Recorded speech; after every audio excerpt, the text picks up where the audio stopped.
about football. 94.7 The Pulse.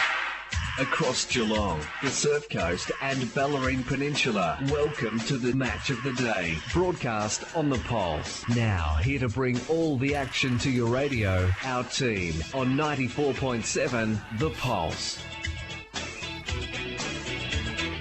Yes, good afternoon and welcome. Round 12 action here this afternoon. The season is definitely sneaking up on us, and we're looking forward to another good round of football here this afternoon.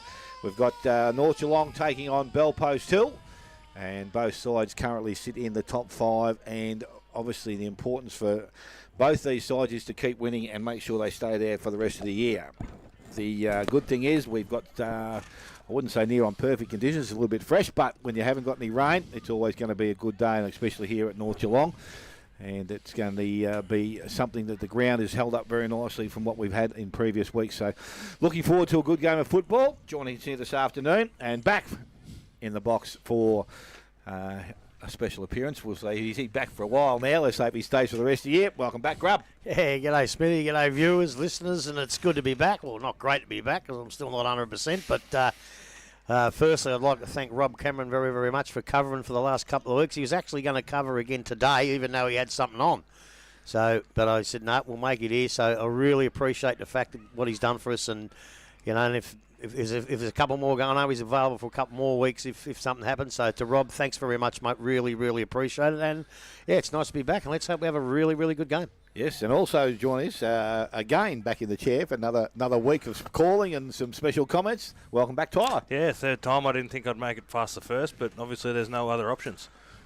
Well, mate, as I said, it's always good to be back in the box. That's as right. I said, you join us here every week, but just the extra comments going along the way.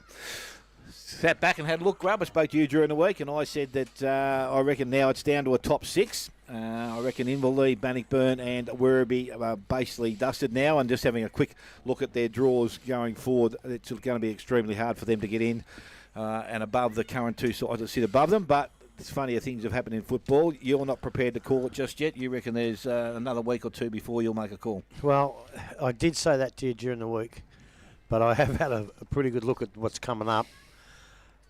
Just for the sake of respect and how good they have been over the last 5 or 6 years, I'm going to leave Inverleigh in for maybe a week or so. But when I look at it, they've still got Belmont, they've still got East. There's a couple they can win. It will all depend on whether Belpost and Anarchy can continue the form that they're in now. If they do fall over a bit, Inverleigh have a chance. But I think you're right. I think it is. I'm going to leave them in just for respect's sake, but I think you're pretty right.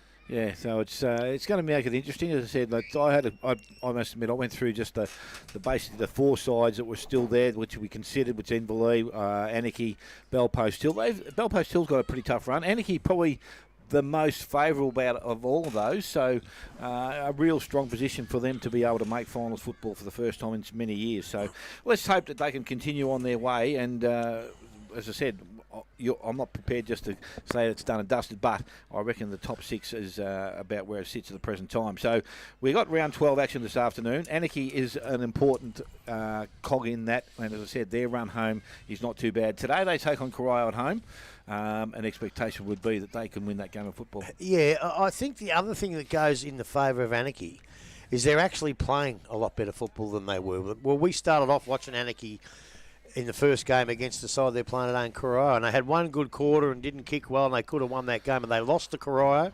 And I think a lot of the pundits might have said, oh, well, here we go, they're not going to be good enough. But they've actually improved week by week. As I've said plenty of times, they're well coached.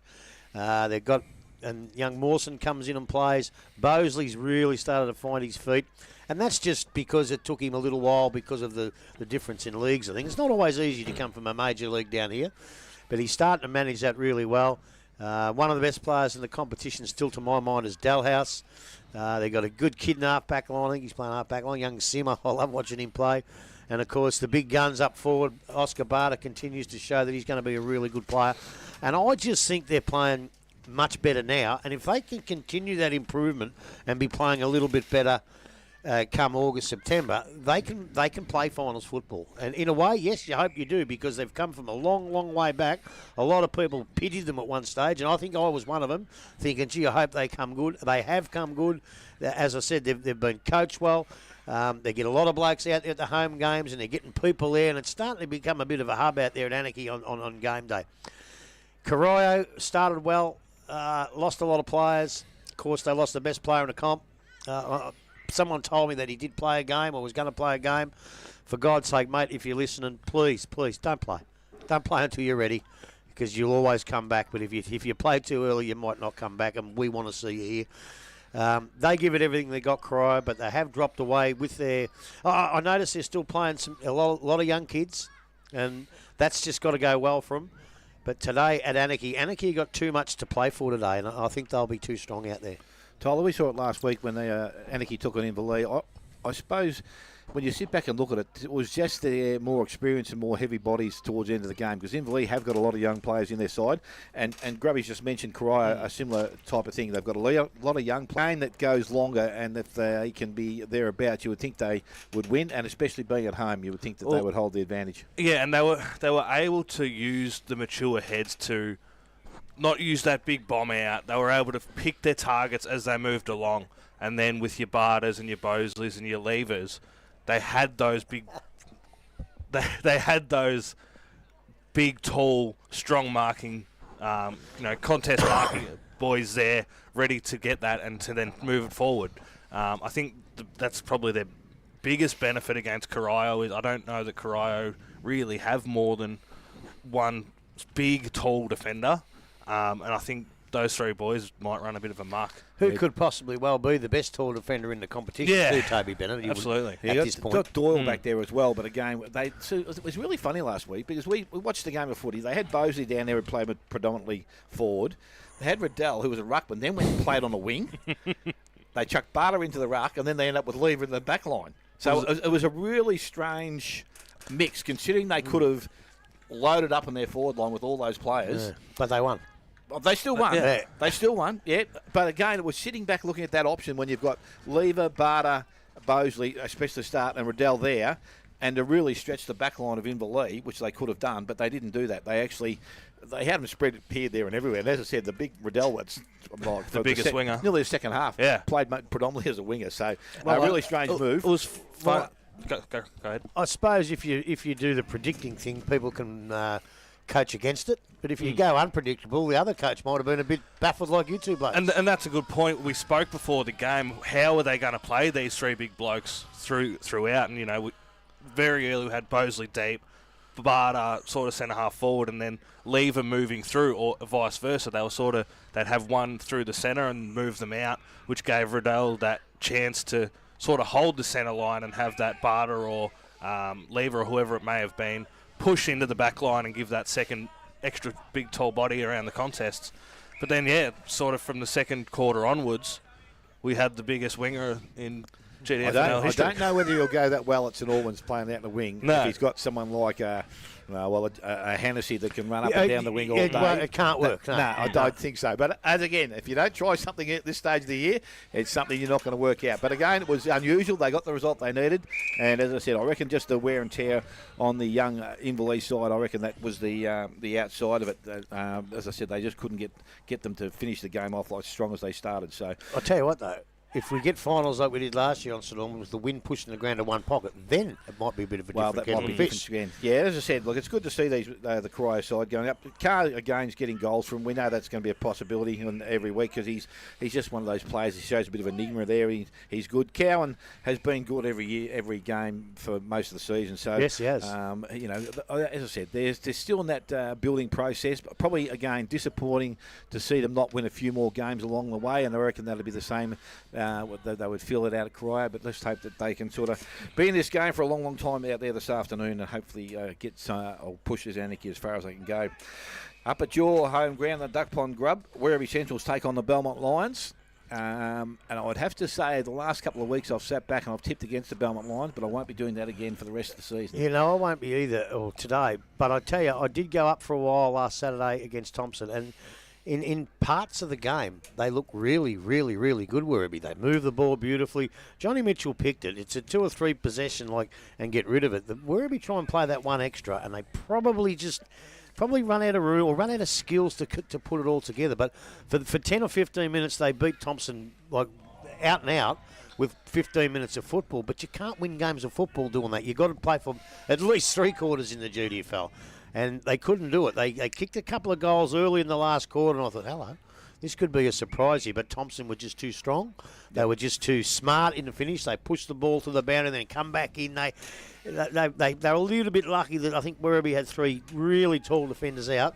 But Troopy's been playing well for the last month anyway, and he played well. Hannessy kicked 6.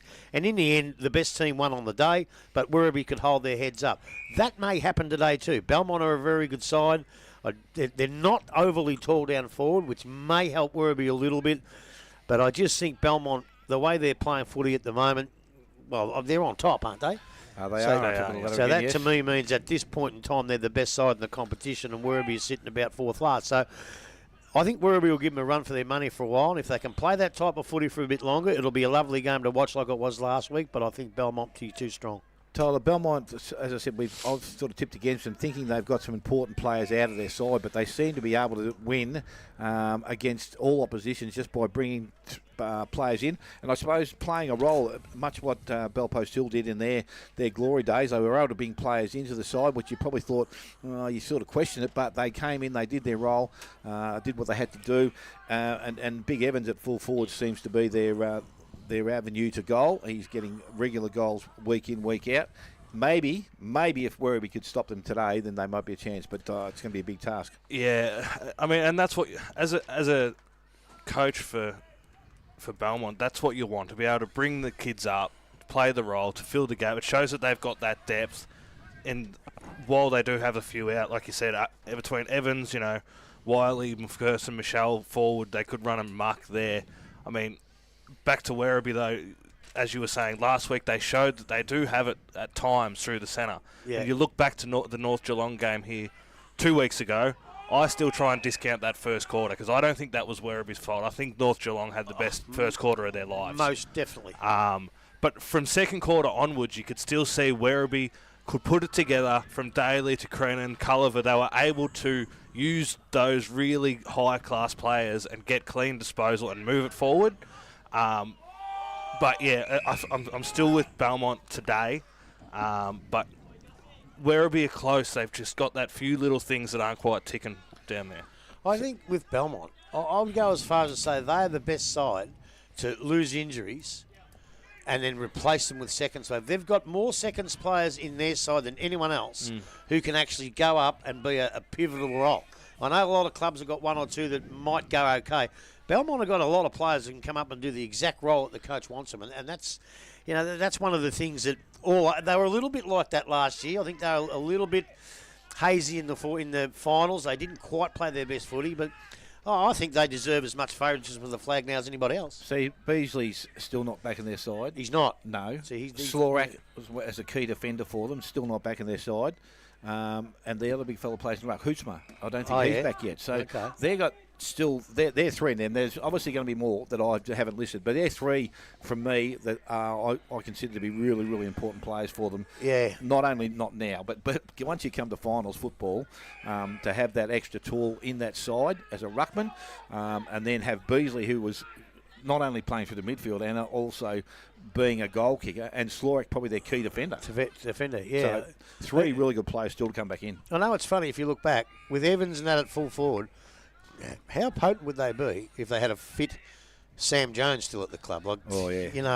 Somebody told me he played a game at Belmont the other week, but that can't be right. It can't be right. I thought he got a clearance to some mob up the bush. I think he did go up there somewhere, yeah, didn't he? But he decided to go. That's fair enough. But, gee, I reckon Belmont would be wishing they had both of them up there now because that would make them even stronger. Yes, would be a very handy inclusion to have in that side. You're right there. Winchelsea take on Inverleigh this afternoon. As I said, Inverleigh in a game last week for a long, long time. Unfortunately, Winchelsea come up against East Geelong and probably had their task up against them. This afternoon, I think both sides without players again. I think Maloney's not playing at Winchelsea, and I think they've lost a couple of other key players in their side. And I believe Dalton Grundle's not running out for Inverleigh this afternoon. But a game that Inverleigh need to win if they're going to consider playing finals football this year. You say they can't. Which I reckon they can't. You're right. Well, Winchelsea have, all bar one or two, have given a pretty good account of themselves till half time at home in most games. So, and I think they'll continue to do that today. But who knows? A few things go right and a few things go wrong with the other mob. Instead of putting in a good performance, they could find themselves a couple of goals in front at half time. And I don't know. So you reckon Inverleigh are dead set, no good and done. So I'm going to go for Winchelsea. So if Anarchy do get up today and Inverleigh don't, they'll be 2 games out. If Inverleigh get up as well, they're still 1 game out of top 6. That's why I'm not discounting them, because anything can happen in football. We might be sitting here one day and we look at the scores towards the end of the year and go, wow, Inverleigh are 35 points up on Belmont. That might be the only game they need to. So that's why I'm not counting them out 100%. It could happen. So you're saying, Tyler, who you going with? He's going for Inverleigh. I'm going with Inverleigh. Yeah, Yep. I think they're... So am I, really. Yeah, I think their bigger bodies will bully Winchelsea around a bit, and again, we saw it last week. They pushed hard through the centre. They had their lines, and then they worked to go hard and straight up the guts. They weren't so interested in, the cute little kicks around the outside. They as soon as they were able to get a turnover, and there was a few times last week they got the turnover in the back line, and it looked beautiful through the centre, but they weren't able to hit that target forward, which then meant it went back the other way. But I think at Winchelsea, I still think Inverleigh, with their bigger bodies, will be able to push through there. Yeah, I agree. I still think Inverleigh can win this game of football. They've still got enough players in their side that can, I suppose, manufacture the win. Guys like Jaden Reid were probably a little bit quieter last week, and he'd been pretty good for them. Viney's been good from all year, and as we said, Scotty Condy had changed his role from defence into a more central or a on-ball situation. Still got David Peel running through there. Dan Maher that from Belpo still is out there. He played some good football. Unfortunately, Bowie Collins is, I think still out because he broke his hand, and I'm not too sure when his time's back. They've got enough players through the midfield that can actually win the game of footy, and I said Mason Dixon last week was probably the best I've seen him cook a football in some time. His accuracy was sensational. He kicked 3 goals, 1 last week, and he will need to be at his very best. So they've still got some positive forward, I suppose, out there that can kick goals for them. Casey Mann is another one that can get involved, and if he can do that, they can. The home hero. Well, that's it. The old Porky Bacon last week, he was exceptional. He got 5. He's been used as a wingman for the majority of the year, but switched forward and was a pretty good player for them. So I would think that he can continue. That will give him another avenue towards goal. So Just on that, I don't know. You've discounted Inverleigh. You've kicked them out. You're gone. They're no good. Have you looked at the stats and their games, or is there still a bit of bitterness attached to when they sacked you a few years back? No, there's no bitterness at all. At all. I'm just stating the fact that I think they could be in a lot of these games going forward. I can't even believe you answered that. You bothered even answering that. But, as I said, I think with the number of kids that they've had to play during the course of the season, they're going to find themselves just that little bit short when it comes to the final quarter, and they're thereabouts. Unfortunately, those kids might not be able to continue the distance, especially last week. I think we had 4 quarters over 30 minutes, so that is also a little bit of a concern there. So, and is that a consistency thing as well, changing so many young blokes in and out and keeping that if core you can team? keep them in there, it gives them an opportunity because they get to know and play a bit of senior football. But when you're going back to playing reserve football, which are 20 minutes and maybe 2 or 3 minutes time on, to go into 30 minutes, an extra 7 minutes a quarter against bigger bodies that are stronger, faster, and hit you probably a little bit harder than they do at reserve footy. Yeah, but the rotations are done better. Sorry? The rotations at senior football have done better, though. Yeah, that's true also. But again, as I said, you look at this bench here, that grab both in reserves, they got six players. In seniors, they only got 4. So I still think it will take its toll. But as I said, they're only going to be better for next year. Do they need that many players? Like Fitzsimmons has been standing there for 25 minutes. Yeah, Fitzy's only 26 though, so don't worry about that. But he's still going as good as they can be. And righto, we'll move on. At home, Bannockburn Tigers take on East Geelong. I said that I think they're well and truly dusted. They're now on 4 wins for the season. A bit like Werribee have been close in games but can't get results. and I don't think they're going to get one out there this afternoon, Grub. No, look, I don't think so either, but I did hear this morning a certain little bloke said that they were soft, Bannockburn, and they'd be disappointed and bitterly disappointed in how they've gone, and I think he's been a little bit harsh, actually. I don't believe they're soft. They do run on top of the ground. That's the way that they play their footy, but they've got a lot of kids and they've got a lot of injuries. I think we went out there a couple of weeks ago and they had about 6 blokes, half their back line bowed and all that against Werribee. They were all out. And they played reasonably well, and I reckon they have a go. I don't think they're one little bit soft. And I think the kids they had in last year are all playing in the GFL now, and they kept them going. Normally your kids, you help them along. Those kids helped Bannockburn along last year. In Hose. Yeah, Hose was Perkins. a good player. The both Elsingers and that. Perkins this year's been injured a little bit in and out. And the young kids that have come in obviously haven't quite got the talent of those blokes, but they're getting there. And they will be disappointed, but I don't think their expectations would have been as high once they realised the cattle that they had at the start of the year. So they still look like Connor Jervis. He not soft. He goes in pretty hard. Aaron Salah, Maybourne. Now, look, they're disappointed that they probably won't play finals, but as long as they can build and come back and be a better side next year, I think Ronnie Pilgrim would be pretty happy with that. Yeah, look, as I said, it's not probably so much this year, but it's again being in contest. As I said, if you look through most of their score lines during the course of the year, I said a bit like Werribee, probably had the same amount of scoring shots, but unfortunately kicking, 7, 12 or 13 compared to 12 the other way, and they probably win a few more. But that's going to be costly. And as I said, the other big one for me was obviously Kieran Fulton not being in that side. A big, tall bloke like him that can go into the ruck and give Gin some time out of the contest because he's had to do a lot since Kunska's gone down since the interleague game, so he hasn't played either. So there's another one that has to come back in at some stage. Again, if they can keep their group together, they can do all right. But the experience of the East Geelong side with Smith, Steele, those sort of blokes. Beardsall looks like he must have moved either forward now or to a roving commission because he's been getting goals week in, week out. So they've changed their structure up a little bit also. So should be interesting out there, Tyler. Yeah. Your thoughts on the game? I mean, and you've also got your McIntyres, your Crombies, your Mulville. McIntyre had 36 against them last time. I think, Easter just going to have too much polish against the Banno team that obviously is missing quite a few guys. I mean, Reece Ginn, I think, really has stepped up. He's been very impressive in what we've seen. He's been one of their better players for most of the season. Yeah, so. and moving into that centre ruck position, it's been hard on him to run out the full game against those bigger bodies. But I think, he has done well in there while he's been thrown in the deep end. Would you give credit to the East coaching staff? They've been probably the best side for the last 2 years and haven't won it.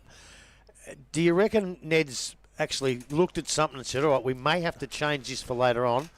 As much as they've got Beardsall coming out of the back line, they've got other blokes that can do that. They've obviously put him on ball up forward, which he can play. Is there a couple of things that he may have done to say, all right, we're going to be a different side at St Albans in September? Would that be one of the reasons? Oh, I would think so. They've obviously been there enough. They know how to get to finals football. It's winning a game of finals football. Yeah. They've needed to change. Now, as I said, Beardsall, I reckon when he played footy at St Albans, I reckon he was a forward. But when he went across to East, they used him as a back line because he provided that, as you said, that run. Yeah. And that he's a good kick of the football, so he delivers well and gets them rolling from there. But, they brought Lemper's come back into their side this year. They've got Steele back in their side. He's kicking some goals now. He's getting involved, so that takes the pressure off Smith.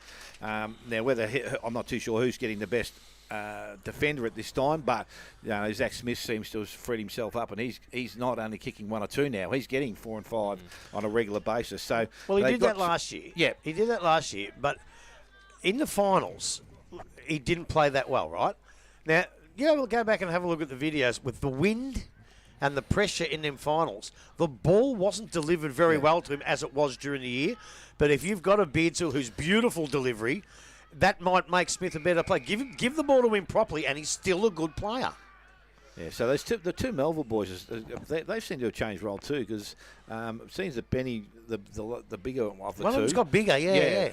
He seems to play more of a midfield role now. When he was more of an outside player, like a half-back or something like that, and Austin now was a forward, and it looks like he's now playing off their half-back line, so they may have robbed him to go back to give that run from the half-back line. But their balance, they've maybe just changed their balance up a little bit just to sort of get some results. And there's a few new players through their side. Like Minari's, I'm not too sure where he's come from, whether he's one of the kids they got from St Mary's.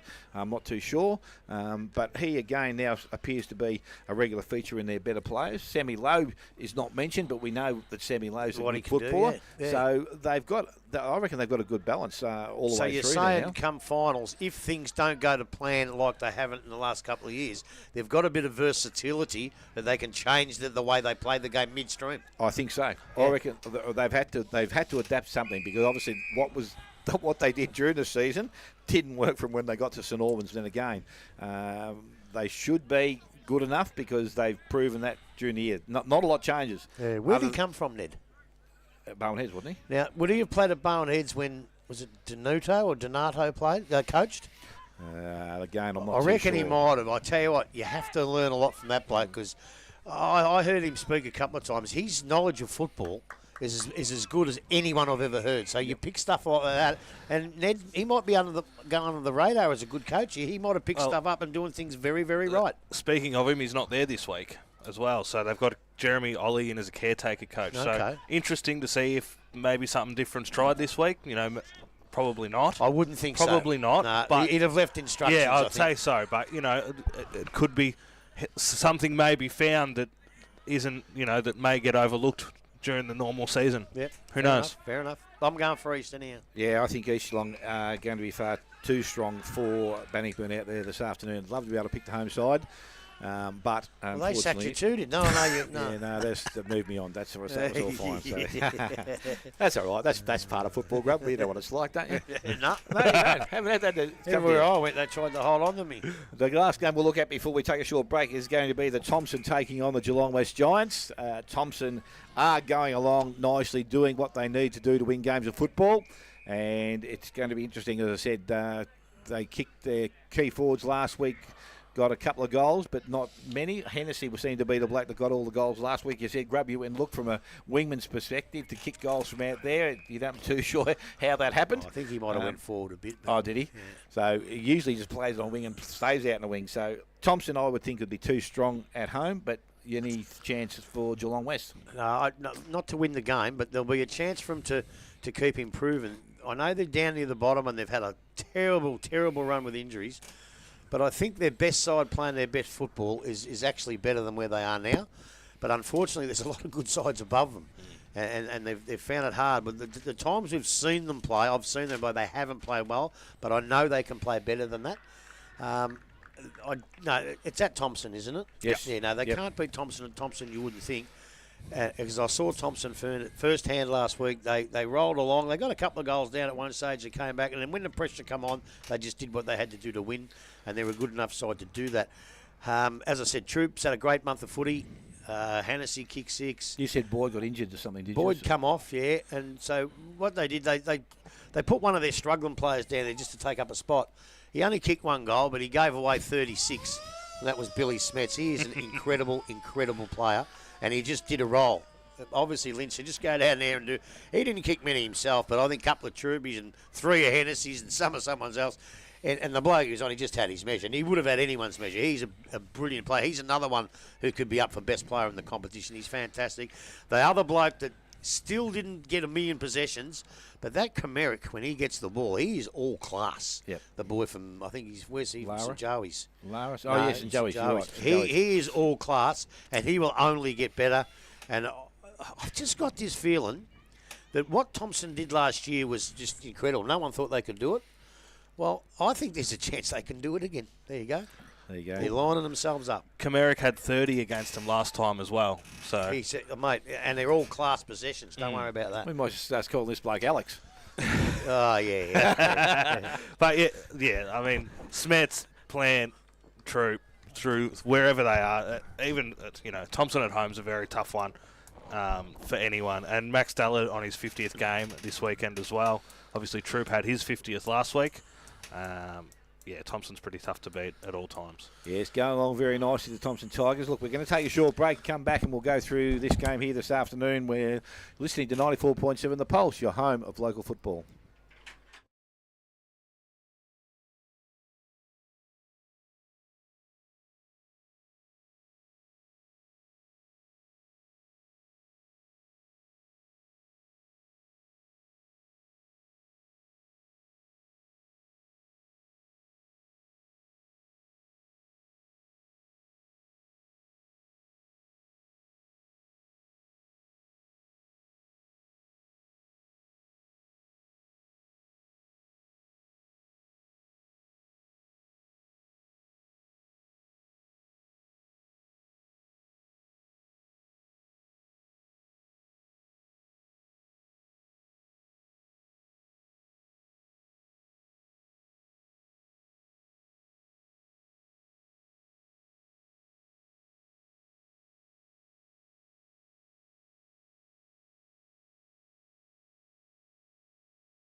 Oval this afternoon. That's where we sit to watch North Geelong take on Belpost Hill.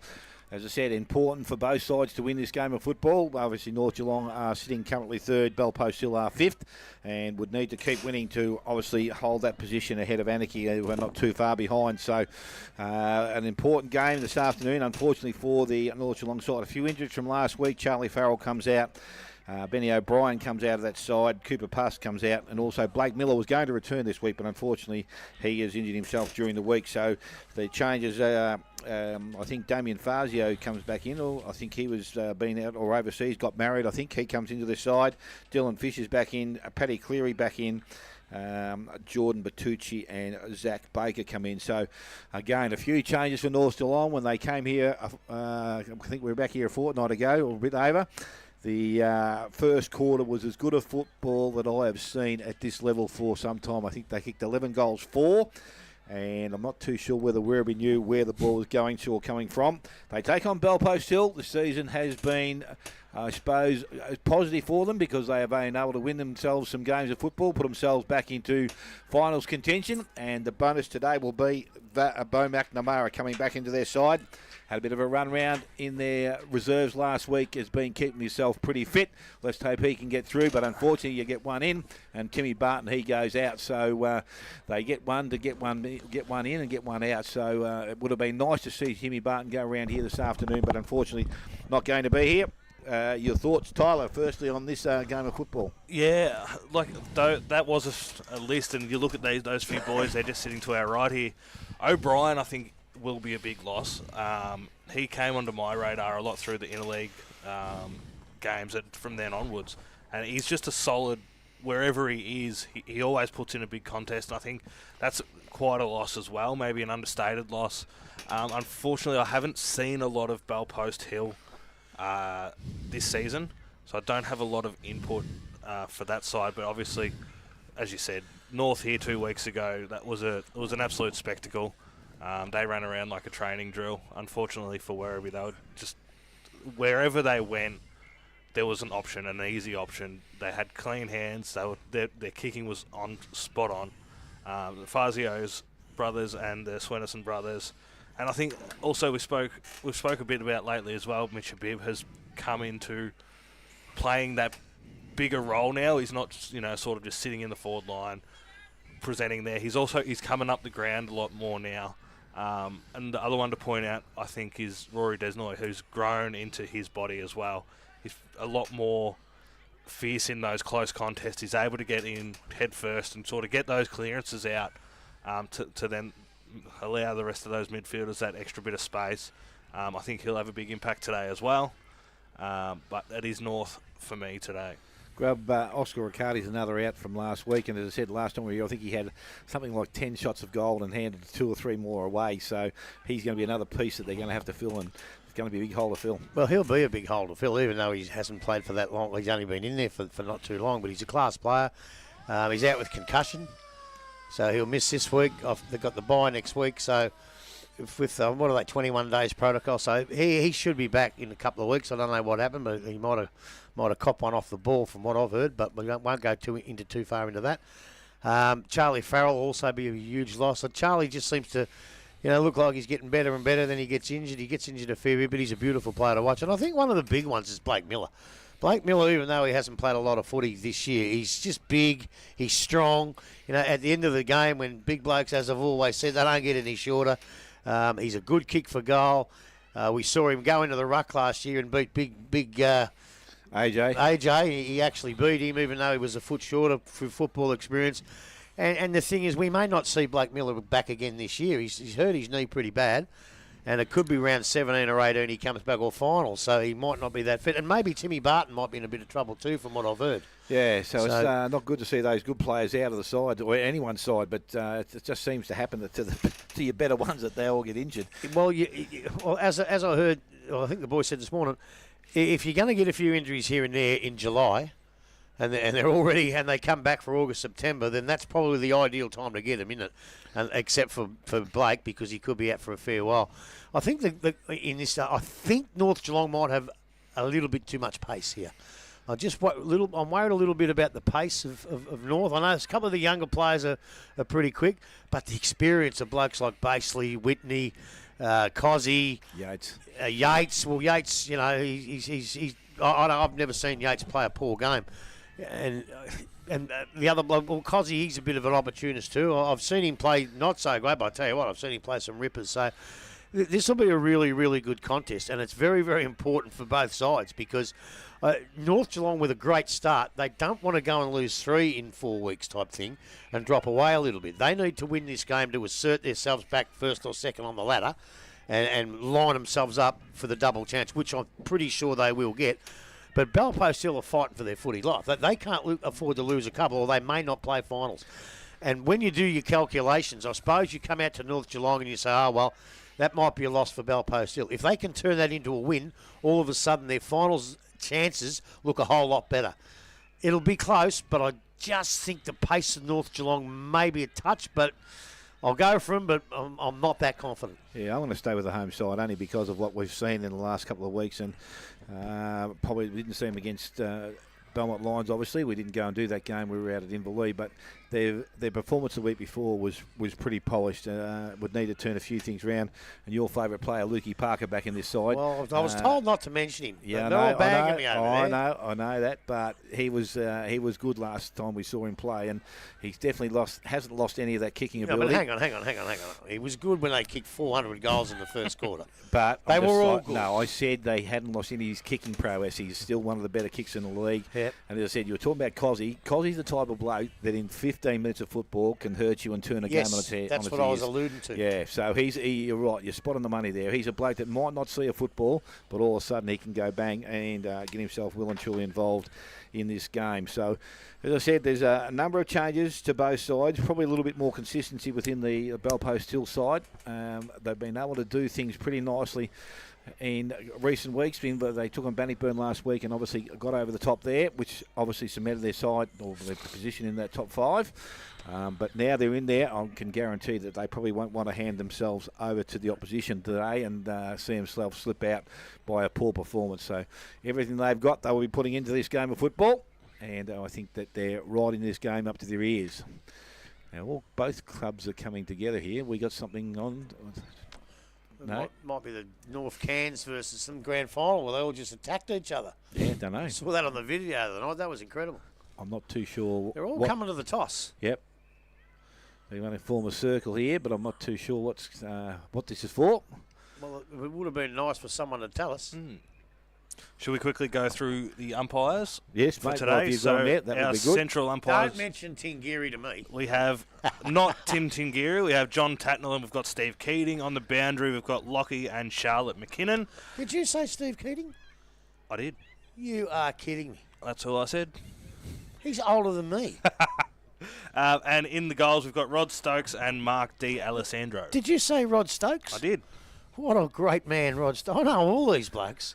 And that flag is not moving as we speak. So that wind we had earlier has dropped They've right tied out. it down. Kevin Sheedy's turned up. Let me see if I can find out what's going on. Yeah, find out what's going on, will you? Yeah, it's interesting because I said that there's someone speaking in the middle of the contest. I'm not too sure who that is either, but that doesn't matter. As I said, we will continue with what we're looking at into the game of football. Cleary's probably an important inclusion for the North Geelong side coming back into their side, and it's interesting now that the players have come together. Now they're parting their own ways and going back to get themselves prepared for this game of football. As I said, not 100% sure. Grubby's just going to go out and ask the question of somebody to find out what that was all about. So we'll be able to hopefully pass that on to you very shortly when he gets back into the box. But we're looking forward to this game of football. As I said, the importance now, and I suppose with only some 6 or 7 weeks to go in this season, most sides will be looking to get themselves up the ladder and into a best position that they can to play finals football. We saw Thompson last year, Tyler. They were able to sneak into the top 5 and then progress through with some really consistent football. And I think, as I said, it just goes to show it can be done. It doesn't happen that often, but I think most sides will want to give themselves the best chance. And as we spoke about earlier, it can come from anywhere. Anyone can put that last month together. The league's so tight and it's so close across the grounds. Last week we got our tips in and we spoke about it at the end of the game. those few little ones that we weren't sure on, and just anything can happen. What did you find anything out? Yes, Shaq McPherson has got a mental health program.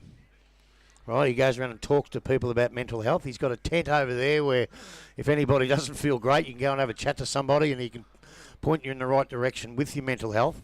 And that was him in the middle, just speaking to the players, just a quick talk on mental health. Yep. And I don't know whether that'll be an ongoing thing at Belpost Hill Games. I hope so, because for a start, it looks great. The two sides that are about to battle each other to the finish, arm in arm. Just listening to a little bit about mental health, because it can happen to anybody. And that's why one of our sponsors we really appreciate in Campy Engineering with Read the Play. And look, it's a terrible thing, mental health, but it seems to me people are trying to get on top of it with all these different organisations. We had Jason Doherty there with Lifeline for a while, and I know you'll never get on top of it, but they're trying their best. So to Shaq, thanks very much for that, and that's what that was all about in the middle, and it looked fantastic. Yeah, and it's good, as I said. It's just a matter of asking the questions to the right people, and if you don't think someone's too well, just make sure you go up and ask them, and hopefully something will come of that. It happens too often these days that we lose too many people, unfortunately. So, a good initiative from Shaq. Who is a great man, by the way. Oh, he is a tremendous man. He endured a fair bit of pain himself over his course of football. Yeah. We're just about ready to start this game here this afternoon. As we said, it's an important clash for both sides. And we have got, I think, North Geelong thinking to the city end, and obviously Belpost Hill. Yep, no, they've just looked at a couple of players there. It confused me a little bit, but Lukey Parker and Mitchell Bibb are both at the end, so I'm assuming that's where they're going to. So North Geelong to the city end, and Belpost Hill are going to the Melbourne end, we'll call it. A little bit of breeze in the flags once again. A siren is sounded. Umpire puts the ball in the air. And Ruckman, they go at it. Ball comes out of the contest, picked up, cleared away out there by Chirkop. Goes into their half-forward line. Belpost still. Mark not taken out there by Jones. Picked up by Flacavento. Spun out of treble. Went back to Jones. And he's been put under pressure. Got the handball out. Umpire said he let the ball go in correctly. That's your mate there, isn't it? No. Oh, yeah, Keating. Yep, so the ball now picks up and goes quickly into the middle of the ground. It was Cooper Vaughan passes over towards Jewel. Jewel goes forward and the bib comes up, meets the ball. Parker's going to be the next option, but he goes longer. Goes back looking for Fazio. He's out the back. Ball doesn't get to him. Good hand in there from Flacavento. Ball comes out, picked up by McNamara. Outside the base league. Wants the runners outside. Has one. Went towards the boundary line. Found the safety and the ball goes over. We're going to have a throw in the half-forward line. North Geelong's attacking end. I'm glad there was a player there who grabbed it, or he could have been in trouble. Yes, right direction, because I think that's what his intentions were. I reckon Timmy would have paid it. So the ball now thrown back in from the ruck contest. Looks like it's going to be taken away, and again Chirkop comes out of the contest. Got the handball back towards Merrick. Out the back by hand. They work the ball to Whitney. Whitney on the left boot goes back towards centre wing. Basely held his ground nicely, took the mark. Looking for options inside, has one. Oh, was dangerous. Godwin takes the mark. And he is just outside defensive 50 for Belpost Hill. So Godwin now with the ball. Asking the players to come at him. He wants to go longer. Has a shorter option. Goes towards Yates. Ball comes out the back. Merrick's going to lead in the race for the ball. Gets to it. Can't pick the ball up. Ball is over the boundary line. Yes, it is. Umpire will call for it back. So we'll have a throw in this time. This time we're in the attacking end of the ground. It's for Belpost Hill. In between their centre wing and half forward. Chirkop looks like he may have the running role with Desnoy. That'll be a good battle. Yes, buck contest. Ball comes back. Chirkop once again. Hands on ball. Kicks long into their half-forward line. Again, numbers of marks out there. Sammy Reynolds comes up from behind, takes the mark. So North Geelong to relieve some pressure here. Now there's 50 metres. Someone's obviously infringed or said something. I'm not too sure what. But now North Geelong will have an option to run the ball from centre wing. So Reynolds now, no one standing the mark. He just decides to go long into their half-forward line. Mark were not taken down there. Merrick's got back to help. Belpost still through McNamara, come out with the ball. And the umpire says... There's a push somewhere. No, I reckon he's got no handball. Well, his actions were... He's going like this, yeah. I'm not 100% sure. Grub, we might have to have a look at that. But anyway, it doesn't matter. Luke Parker has his hand on the ball, and he is going to have the first shot at goal this afternoon. Almost 3 minutes in. And that's unlike Lukey Parker. He's hit the ball nicely, but unfortunately the accuracy wasn't there. So North Geelong, they move to their solitary behind. They lead Belpost still yet to score. 3 minutes gone. First quarter, Buckley's Entertainment Centre, first quarter scoreboard.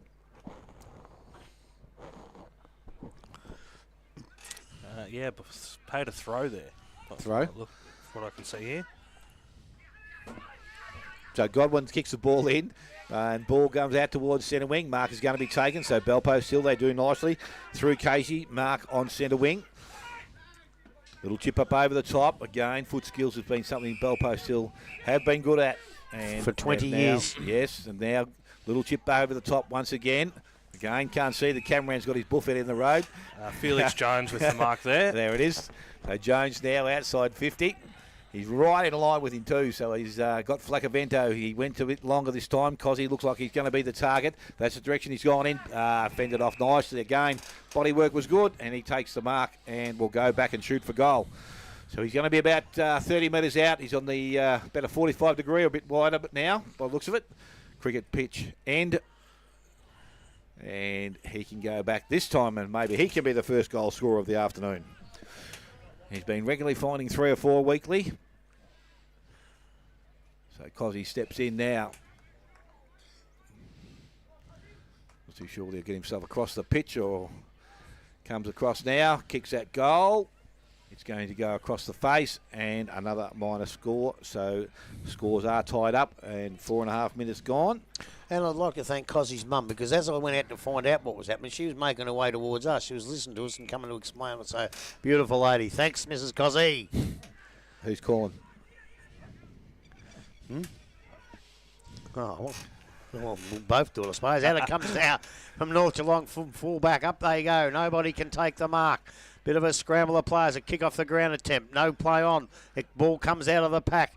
In they go in hard. Gee, it's hard to get out of that pack. And the umpire's going to come in and say there's a bit of a boot gone in there or a trip. And it will then go to, it could have been Swenison, I think. Puts it out towards the wing position. Hard to see out there. No one can pick it up. It's got very scrambly all of a sudden, but it's picked up there by Belpost Hill.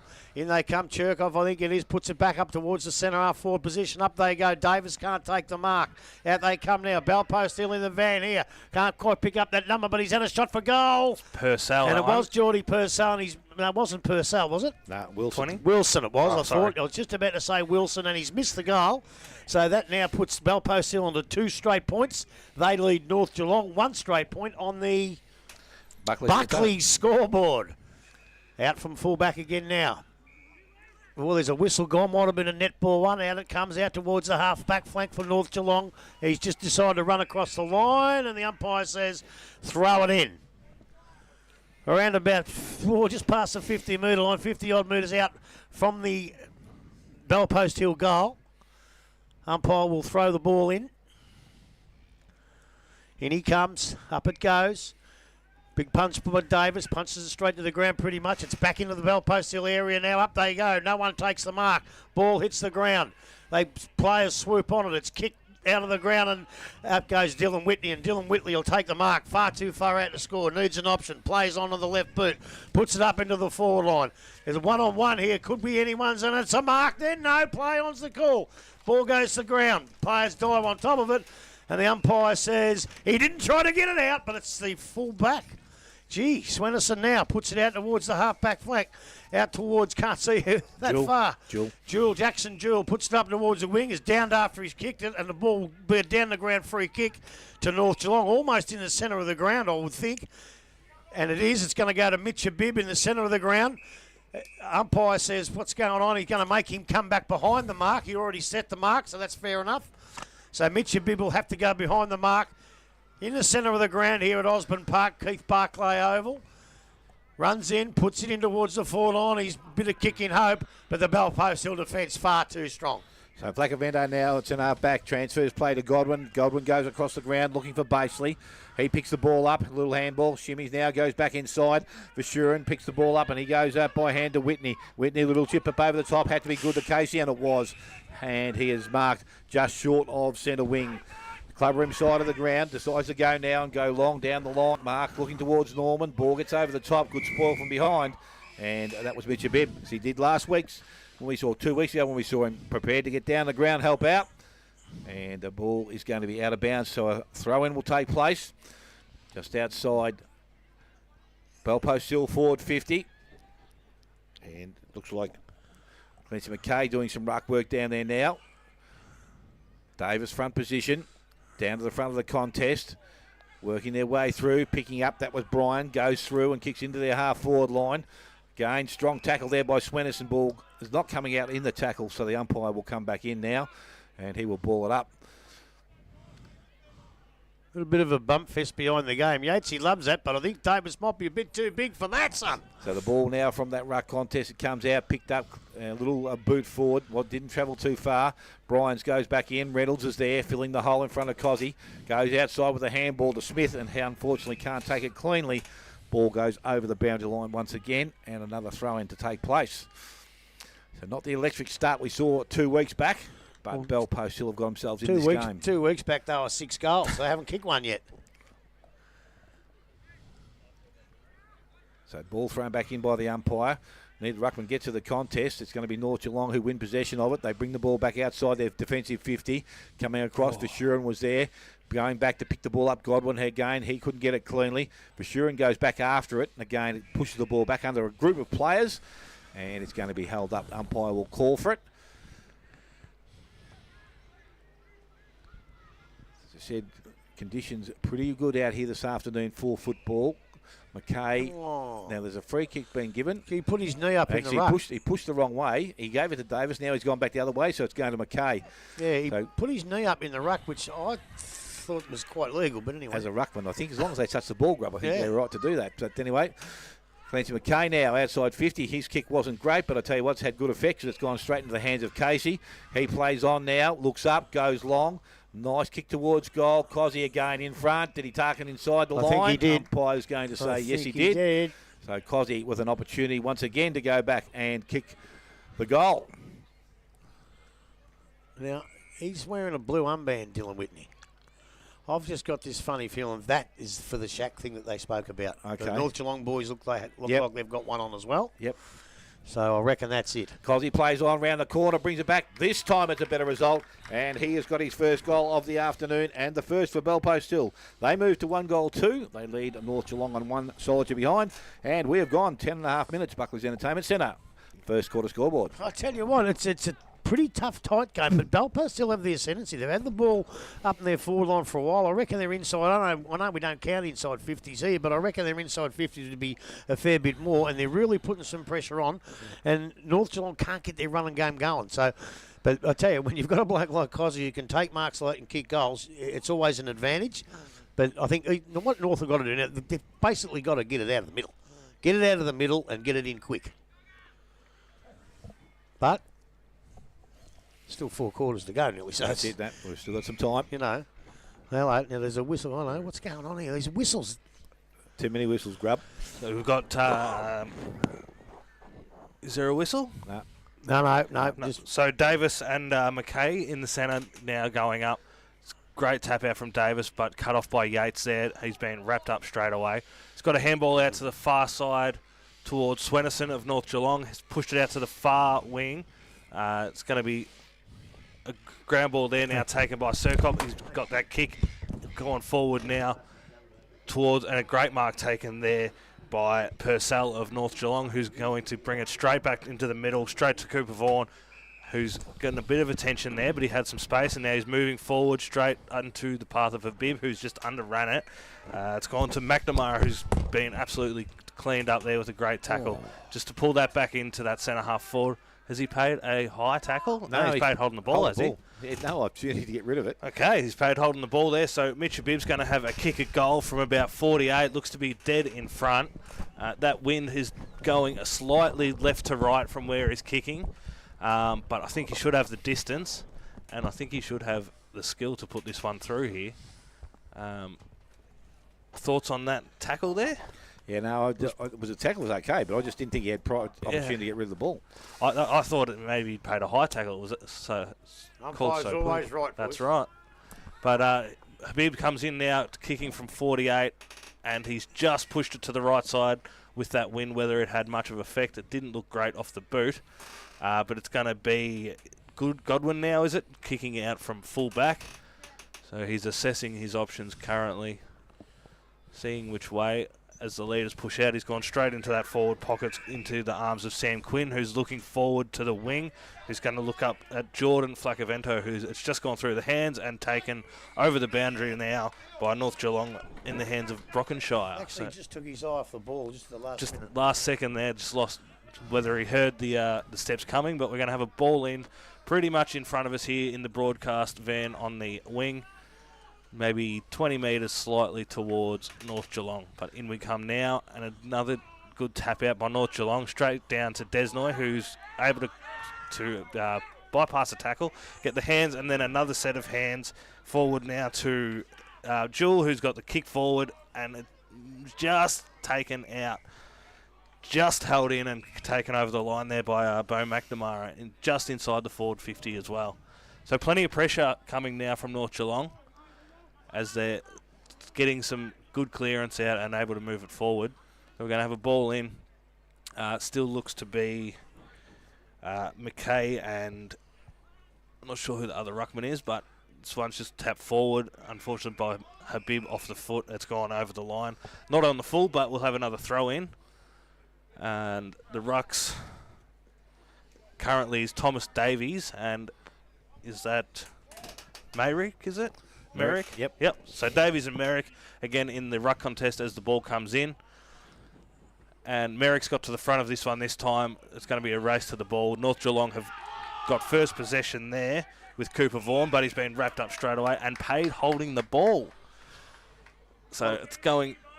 I'd have liked a little bit more prior for that one too, I think. I would agree with that, but North Geelong have got it now. Is that Jones, I believe? We've got a bit of a biff on the wing here. He's going to kick it back.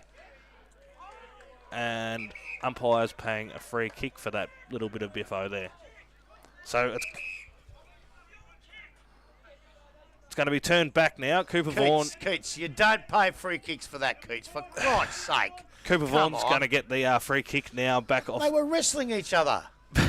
Back on this wing again as he looks forward to his leading targets. And they sort of all just parted the seas there, and Belpost Hill were able to get a hold of it. The hands of Flacavento there, quickly to the hands of Baseley, is kicked out now to the wing. I'm not sure on that, but that's Belpost Hill. That's going to be number 20 of Zane Jones, who's just slowed it down out there, possibly missed that opportunity for the handball out to the far side, and could be in trouble here with Fazio closing in. But he's got the kick forward. He's onto the wing. There's going to be a contest out there with Felix Jones, who's been wrapped up almost immediately again. Bit high, I reckon. And a bit high is the call. So Jones now on centre wing will give the handball quickly away to Godwin. Godwin goes quickly by foot into the half-forward line. Nice way to kick and straight in the hands of Dill Whitney. So on the left boot, he's going to go long and quick into their forward line. Cozzie's outside and got the target. The handball was slick, but had a little bit too much on it. Looked up now, has a player back inside, Churkop. That's good use of the football. And Churkop has come up from behind, and he's going to go back and look at his first goal of the afternoon. And the second for the Belpost Hill side. So they've had enough of the football. Call the play on now. He goes outside to Whitney into their half-forward line. Has Jones in some space by himself. Picks it up. Looks at his options. Goes in towards centre half-forward. I reckon he went looking for his brother there. Didn't come off. Back in the hands of Churkop. Quick snap at goal. And that is okay. It has gone through for a goal. The second of the afternoon for Belpost Hill. They move to 2-2. They lead North Geelong, who are 2 behind. And we have gone just over 16, almost 17 minutes. Buckley's Entertainment Centre, first quarter scoreboard. Well, good footy, but a little bit lucky to get away with that for a minute because Felix Jones took his eyes off the ball and watched who was coming at him, and it should have been a nice, easy mark. And North Geelong almost cleared, but Belpost still right on the ball, kicked their second goal. They're 14-2 at the moment, and playing pretty good football. They brought it all the way down from the back line, so they've proven so far they can get it out of the centre, and they can run it down like they used to run it with those little chip kicks. The one over there, he had to hold that up. North Geelong got back well, but Belpost were able to get players down there and pick up the ball and kick a nice goal. Back in the middle we go once again. Davis doing the ruck work. Merrick up a little bit early. Davis got the ball down, but it's Whitney with the clearance into their half-forward line. Ball goes back towards Joan again. Swenderson hot on his tail. Brings him to ground. Picks the ball up. Got the handball out. Yes. Umpire said, yes, you're correct, Grub. It was a hold, and it's going to go back to Jones. And he's going to move the ball forward, I would think. And options out wide. Mark has taken Yates just outside, still inside their 50, but right where the cricket wicket is. He looks up and goes sideways, and he goes back to Basely. So again, would be right on testing ground here, I would think. Caleb Basely with the ball, some lead-up players coming at him. He's ignored them so far. Can he kick this minute? It's right in his limit, I reckon, mate. Right in his limit. Against possibly that breeze? Yeah, it's a little bit, but he'll need his very best. I reckon he's going to pass it off. No, he doesn't. He decides to go longer. He won't have the distance or the accuracy. Ooh. Ball comes to ground, and it's been pushed over the boundary line, and the throw will take place. Without that little breeze, I thought he was on distance, but it was just a bit too far with that breeze. So about 5 metres around from the behind post. Again, Belpost still in attack. Yates, look, he's going to do the ruck work down there. So he holds front position. Again, takes it out of the ruck contest. Couldn't get boot the ball. Picked up by Swennerson. Tom goes out with a little short kick. Put his teammate Smith under a little bit of pressure. He couldn't pick the ball up, but they've been able to win possession of it. Take the ball outside, but Flacavento coming up. And this is Jordan has taken the mark inside 50 once again. Again, right on his testing mark, I would think here. Well, I'm going to go with that breeze against Smithy. I actually think it's sort of coming across on an angle, and he might get a little bit behind it once it gets closer to the goals. He might well be in distance here. He reckons he can get the distance because he doesn't look like he's going to pass the ball off. He's going to kick from just inside 50 and does so. Made pretty good contact. Yeah, I'll tell you what, he's made very good contact with it. He has got that straight through the middle, and the third now for Belpost Hill. 3-2 Belpost Hill, 1-2 North Geelong, and we have gone almost 20 minutes. Buckley's Entertainment Centre, first quarter scoreboard. Well, 20-2. They've actually got the jump on them, and North Geelong have got to do something very, very quickly. But I will tell you something. I know I've been away for a month, but those two last statements with the wind and that, I'm back on track. I am back on track, aren't I, really? Straight back into the box, straight into the group. There's nothing much I don't know about football, especially here at North Geelong. The one thing North Geelong are doing very well, they're holding that inside 50. Belpost Hill have been struggling to get sort of past that 40-metre line and get it right inside. Well, when they have, they've kicked 3 goals.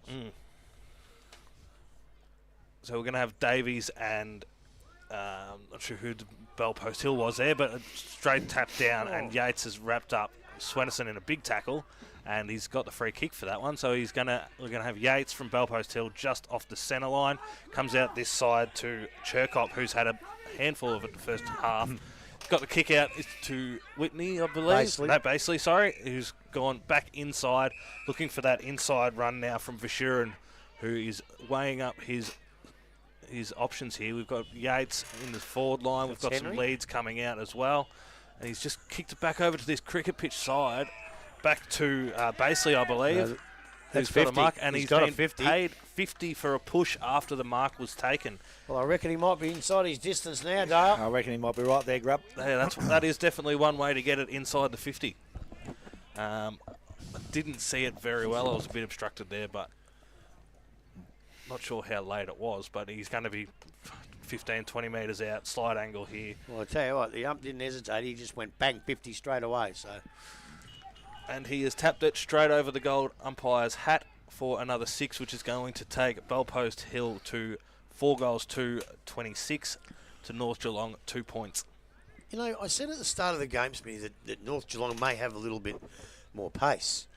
But obviously that's just foot pace and running along the ground. But at this stage, Belpost Hill have negated that with the way they've kicked the footy. Some of those passes, no matter how quick you are, they've got the footy and they've kicked it to position straight away. And that eliminates a little bit of the pace advantage that they have got, I reckon, because they've used the ball very, very well. And this is as good as I've seen Belpost Hill play for a long time. And how the hell North Geelong kicked 7 goals in 7 minutes 2 weeks ago, I am absolutely nonplussed. Yes, can't get the hands very clearly on the ball, but the ball, actually, that was probably going to be a free kick. I thought Clancy jumped straight at him, but it's going to be in the hands of Bryans now. He brings the ball back outside, went towards Casey, leads in the race for the ball. Going on the left boot, drives the ball into their half-forward line out in a strong lead. That was a great pass and a great kick. And it's been marked by Jones again, so another opportunity here. And again, he's going to be kicking maybe back into that little bit of a breeze, so he decides to go back with his options and finds Whitney. Whitney's just got some shorter options there. He hasn't used any of them yet. Now he does. That kick wasn't great, but it's, I tell tell you you what. what, it's been made good because Jones has come out and slipped in front and taken the mark, and he can go back and have a look at his first goal of the afternoon. This is Felix Jones. Might have caught one across the year old too, accidentally. So they've done that very nicely so far. Just been able to chip away, wait for the options to appear. And they've got one now.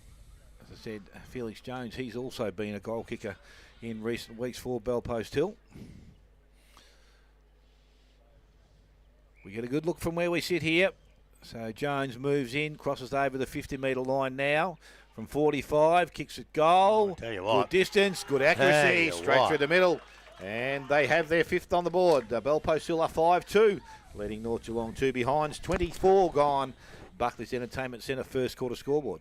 Again, it's just the precision, what Belpost Hill, the way they're using this football. It's just incredible. They're hitting passes, and all of a sudden you get a pass that's not 100%, and the bloke on the other end of it makes it 100% by getting to exactly where he needed to get to.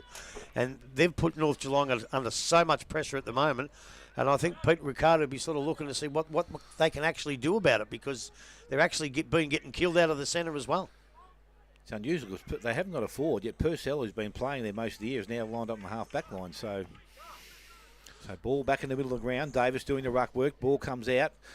Whitney around to Yates. That wouldn't have been a good option. No. But the ball now kicked out towards centre wing, so they maintain possession out there. Norman went onto the ball. Handball goes back to McKay. He goes back into their half-forward line. Again, strong hands there. Sammy Reynolds takes the mark. Has a player inside the centre, or was going to go towards Swinnerton. Slipped. He's still there, but he's not going to use them just yet. So Reynolds now goes out wide. Kick wasn't great. Mark not taken out there by Yates, but they've got some support out there, and they go back into their half-forward line. Again, coming across, the ball into the hands of Edwards, picks the ball up, looks at goal, shoots at it, and I'll tell you what, he's put one through. So Tyler Edwards, he's got one also, and the 6 now for Belpost Hill. They move to 6 goals, 2. They lead North Geelong on 2 solitary behinds, and we have gone over 25 minutes. Buckley's Entertainment Centre. I think you should say something, Tyler, because I've just said the same thing after the last 4 goals, and there's nothing much I can add to what I've been saying. It was very smart football there. They had that sort of chaos kick in, and Belpost Hill looked and they seen that they had the 2 smaller, faster, agile players. They were able to get that tap to keep it in the boundary, and then Edwards was able to just run onto it and had a beautiful snap there to put them now 6 goals, 238 to North Geelong's 2.2 in the Buckley's first quarter. Well, I didn't see this coming. Didn't see this coming. There would have been too many that did.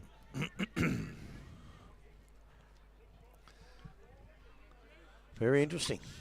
Ball's just coming back into the centre now.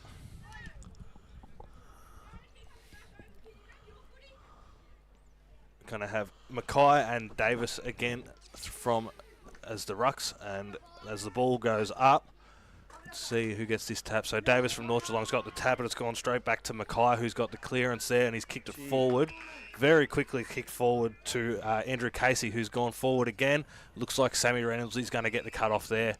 I think Casey went for a bit of a free kick there, but he's got the kick out now to Cooper Vaughan on the far side, who's gone the little up and over kick. They're a bit outnumbered out there. Belpost Hill have the numbers, but Desnoy has been able to keep it rolling forward.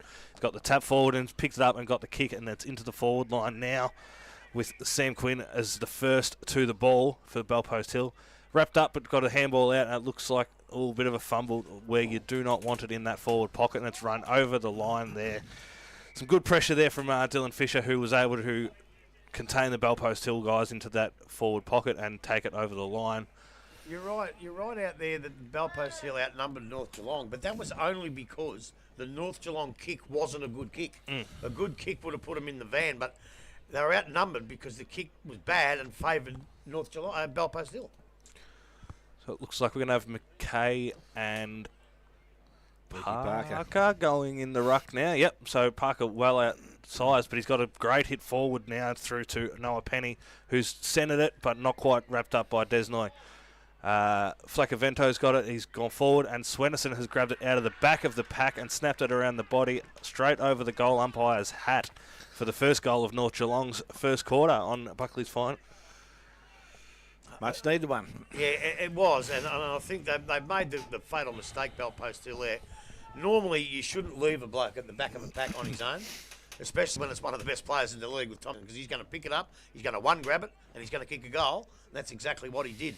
They really needed to have a bloke at the back of the pack to contest that, and in the contested possession, it's not a lay-down misère like the goal was.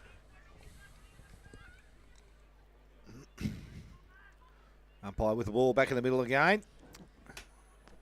McKay in there doing the work against Davis. Umpire about to restart it, and ball thrown back up in the air. This time both players a little bit of a hand on it. Swenderson, a clearance from the middle of the ground again, goes into their half-forward line. Coming out, meeting the ball. Belpost still are going to have to work hard in defence here. They've done that pretty nicely through. Quinn goes outside to Basely. He's in front, takes the mark. Good pair of hands in front of Henderson. He could be going to the Hotham already, I reckon. So Basely now just looking at where he wants to deliver the ball. Has a look at his options. Goes back towards centre wing. Davis up in front. Ball comes out of that contest back over the boundary line.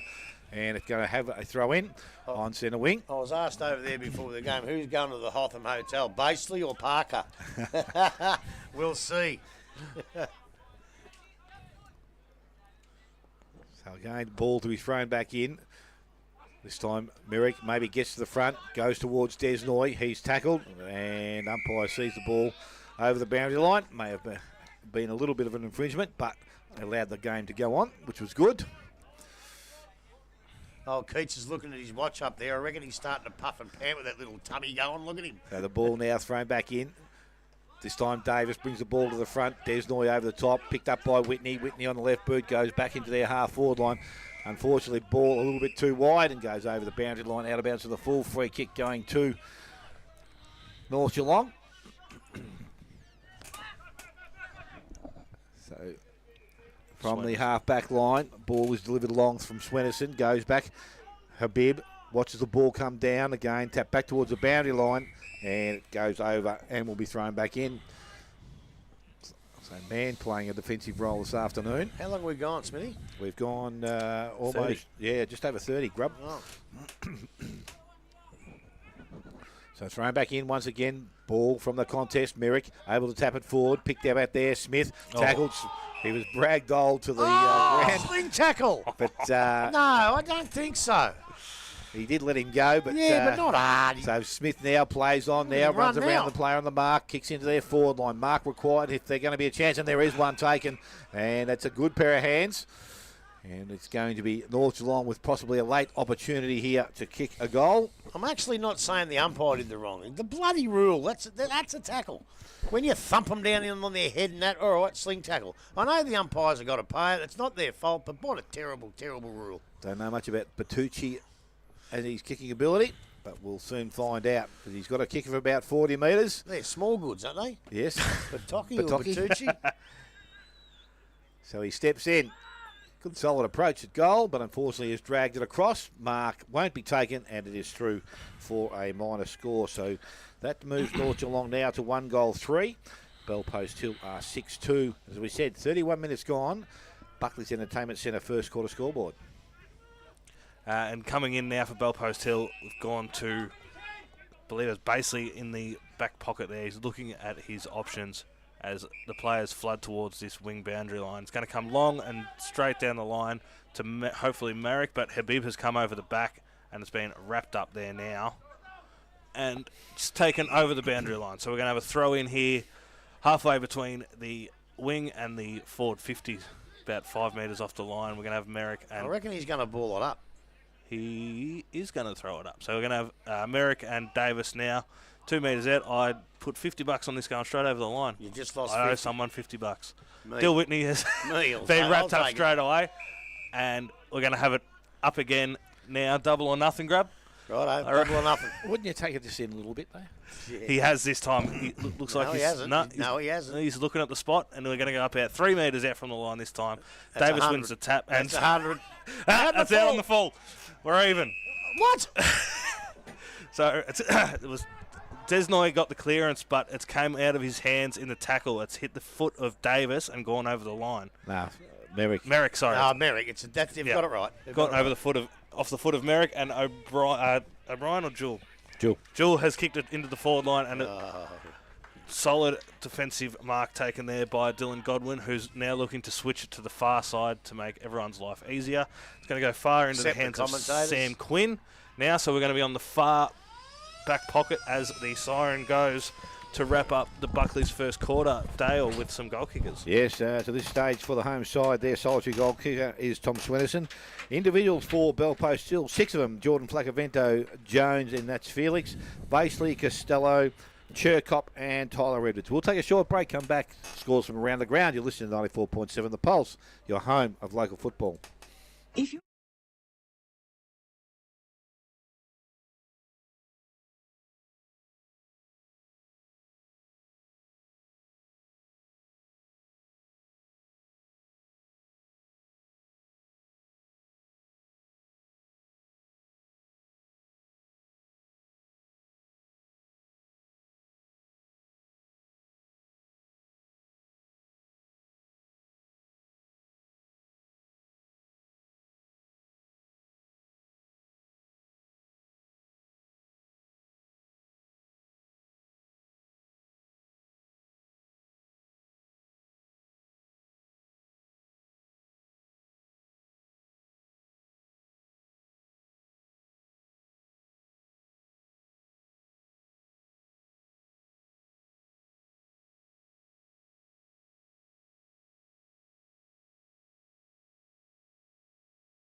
Welcome back, round 12 action, as we said, Geelong and District Football Netball League. And at the present time, we've got some scores from around the ground. Inverleigh 8-2-50, leading Winchelsea 2 goals 5. Bannockburn 3-1, trailing East Geelong 3 goals 2. Thompson 5-6-36, Giants 1-3-9. We know the score here. Belmont Lions 3-4-24, Werribee Central's 4 behinds. And Anarchy 7-3-45, lead Corio 4 goals 1. So 3-4-24. Sorry? 3-4. 3-22. 3-4-24. 2. Did I say 24? You said Sorry. 45, didn't you? No, that was 7-3-45 right. for Anarchy and 4-1-25 for the Corio side. Boys, how do we see that first quarter? Oh, I tell you what, I didn't see it coming, especially after, I know I wasn't here 2 weeks ago, but the way they play at this ground in first quarters, I really expected North Geelong to come out firing, but it was the other way. Bannockburn just did everything right. Their kicking to position was fantastic. Their strength around the contest, they're getting it out of the centre. And North Geelong were a bit nonplussed, and it wasn't until in the dying minutes of the last quarter that they finally kicked their first goal. And Belpost Hill truly deserved their lead. I looked through the North Geelong side here. It's hard to see blokes that played a really good quarter. Tommy Swennerson was pretty good. Sammy Reynolds in defence was really good. There's not many others that put together a full quarter. But Belpost Hill had plenty of them. You know, I thought both Flaccaventos were in it. Godwin was absolutely brilliant in the first 15 minutes. Basely was terrific. Costello looked dangerous. Whitney, Zane Jones was all right. And I like this Andrew Casey. I haven't seen much of him, but he's a decent size of a player. And a couple of his kicks were typical Belpost Hill, brilliant to position kicks. And they just looked all over. But I just think North Geelong now, against that breeze too, I think Belpost Hill. I'm not quite sure whether it means much. But now they've got the breeze. If North Geelong don't do something here early and Belpost Hill do happen to be able to use the breeze, they could be in awful trouble at half time. But the way they've played their full season so far, they've been very good for most of the year, North Geelong. And I just think they might come back and kick a few this quarter and get the game back on even terms. They haven't got that tall option, as you said before No, the they game. haven't. They haven't in the forward line. As I said, I was surprised that Purcell, who'd been playing as an option up forward for him for most of the year, has gone back into defence. But they're relying pretty heavily on the Fazio brothers and obviously Lukey Parker and Mitch Abib. So they've got some power up there, but they just need to obviously get their hands on the ball and make a difference. At the moment, they can't do so. And it hasn't been coming in beautifully either. No, it makes it difficult. The pressure that Belpost have put on has been very good. So Belpost Hill, as we said, have started very nicely. Can they maintain it? We'll soon find out, but they have the advantage of a breeze, we believe, in this second quarter. Let's see how things go. Umpire with ball in hand now, and siren has sounded, so we're underway. And again, it's Merrick going up against Davis, so both ruckmen at it. Davis maybe down towards Jewell, hands and knees, can't pick the ball up. Picked up out there, Whitney ends up in the hands of Yates, able to get the ball and into their half-forward line. Mark not taken, ball gets out the back. Nice bit of work into the hands of Casey, runs a goal, and that is just offline through for a minor score. That would have been a really good start for the second quarter. A big dent to the confidence too, would have been. You're absolutely right. So 6-3 now, Belpost Hill, 1-3 North Geelong. And we've only gone 33 seconds in this second quarter. So ball now with, we're waiting to come back to Sammy Reynolds. It was a smart tap, that too. Saw the outside player and was able to get that tap on. It would have been a beautiful goal running in. So Reynolds doing the kicking in for North Geelong. Huddled in two spots here, one at the centre half back and one a bit deeper. Ball comes out wide. Jewell's going to be the target. He's up. Mark not taken. Casey had it, lost it. Picked up Swennerson. Runs on the left boot, delivers the ball along the boundary line. Merrick read that nicely, slips in and takes the mark. So he is now just attacking side of centre wing for Belpost Hill. Goes towards Godwin, kicks the ball, goes into their half-forward line. And again, an uncontested mark, not taken out there by Purcell. Put a little bit of pressure on himself. He is tackled, brought to ground. No prior opportunity. Umpire comes in and takes possession of it. There's a couple of cracks starting to appear. A couple of easy marks should have been taken in that last couple of minutes by North. America's pushed himself down to that contest, ruck contest, tries to belt it out of there. Hands it back towards goal. Jones runs onto it, got the handball out the back, picked up, went to his brother, got the handball further afield, intercepted out there by Swennerson, outside to Smith. Smith further afield now, so North Geelong get the ball from defence, go out wide, but unfortunately the kick has too wide and goes over the boundary line, out of bounds. Bit of a On dust the up. full.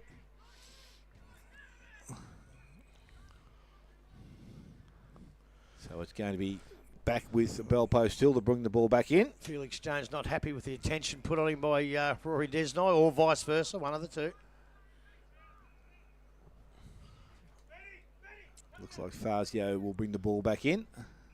Well, sorry, not. He's Hello, standing the free mark. kick. He's paid a free kick for a bit of a muck around. It's Jones again, and Jones is going to get the free kick for a hold off the And ball. 50 and a 50 to match. And a lip. Bit of lip. Wow, that's very, very bad discipline. I just think, well, you've got to send the runner out and say, mate, it doesn't matter what they do to you, leave them alone in the forward line, because that's just giving away a goal, which they can't afford to give.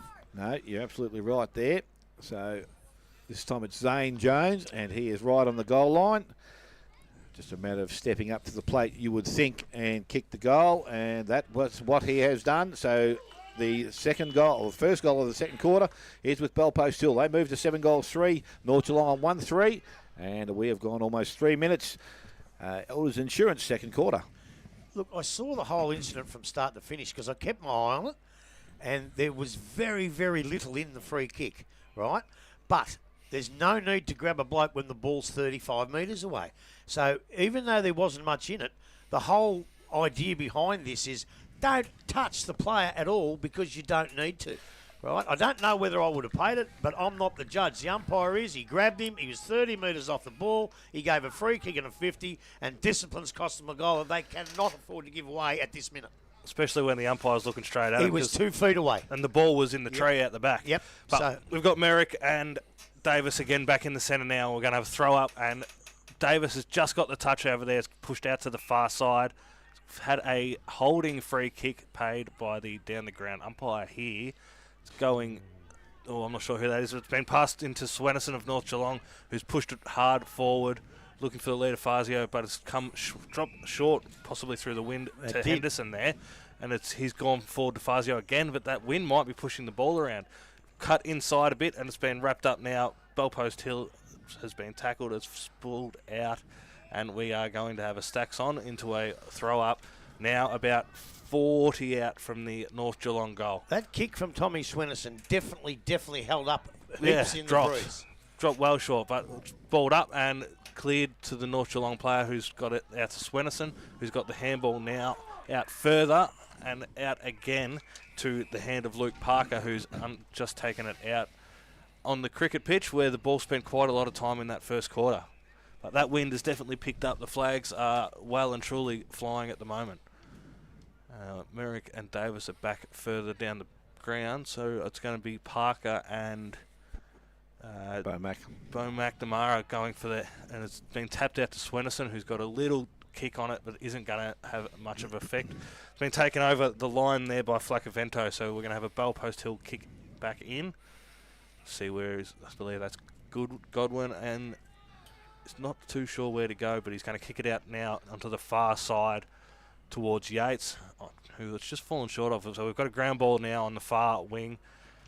Yates wrapped up in the bottom of that pack. Let's see what the umpire's about to do. He's going to go hold the ball. I thought he was going to do that. I don't know how I feel about it, but I saw him lining that up a long way out. If you drag it in, you have to get it out. That's a simple fact. So North Geelong now again looking for an option. He's coming back into the centre now, into the hands of Jewell, who has gone nice and short, close to Swenison, who's pushing in forward. It's Grubber off the side of the boot, that one. But it might roll out well to Fazio, who's in the forward line. He's getting the handball, and it's just a bit of ground ball at the moment. Yates comes through with the clear and pushes it out. It's just gone out past Davis and back into the centre now. Everyone is overrunning the ball at the moment, and now we're going to have Jones forward into the forward 50 of Bellpost Hill. It's going to be a foot race here on the far side. Look at the pace done by Cozzy. Yeah. And it's handballed over the point post by North Geelong. The Bellpost still down 7-4, 1-4 to North Geelong, and it's going to be brought back in. They're going to come clumber inside of the ground. I'll tell you what, that's a dangerous kick. So it's gone out of bounds on the full, so it's going to go straight back. Cleary was the person kicking in from the full-back position. So Bellpost still another opportunity here. The ball comes back now in the hands of Caleb Baseley. Little chip up, lead up player goes towards Costello, handballs back over the top to Casey. Casey stepped inside but stepped over the line, and we will have a throw in which will take place inside forward 50 for Bellpost Hill. So Mann now goes down, and I thought he's going to do some ruck work, but he looks like he's going to Desnoy. Ruckman's going to be Yates. Again, no ruck contest there because the ball hit the ground first. Yates picked it up. Casey had a fresh area at it, and the ball's gone over the boundary line, and it's going to be another throw in to take place. Similar position to last.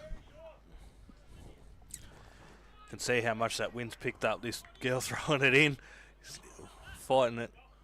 It's a bit of a worry because she has to come in where the players wrestle. They might bowl her over. They've got to move. She's moved quickly. This time there's a ruck hold. It's going to go to, and I'm not too sure why or who. And neither is he. Gee, trailing umpire. That's sad. That is sad, that. Fair dinkum. So Purcell is the No, he's paid one back the other way. Holding against number 17, he's saying. Who is going to be Luke Mann of North Geelong, paid against. Well, that means it's got to go back to where the ball is. Yeah, which it looks like it has. So I believe, Mann was holding Desnoy. No, it was against McDonald. It looks like he's talking to McDonald. He's having a go at him. Yeah, it's against McDonald for sure. Yeah, so it's going to be going back to Jones again now. He's even too little to hold anything. So ball's back with Jones again, so he's going to have another shot at goal this time. I think even Caleb Basely went up to him and said, I don't know, mate, sorry, buddy, whatever. So Zane Jones from about 40 metres out kicks that goal. That's very nice off the boot. That's a and beautiful has held his goal. line. The umpire says it is also okay, and he has got his second goal of the afternoon, the 8th now for Belpost Hill. 8-4, Belpost Hill 1-4 North Geelong, and we have gone 9 minutes, Elders Insurance second quarter.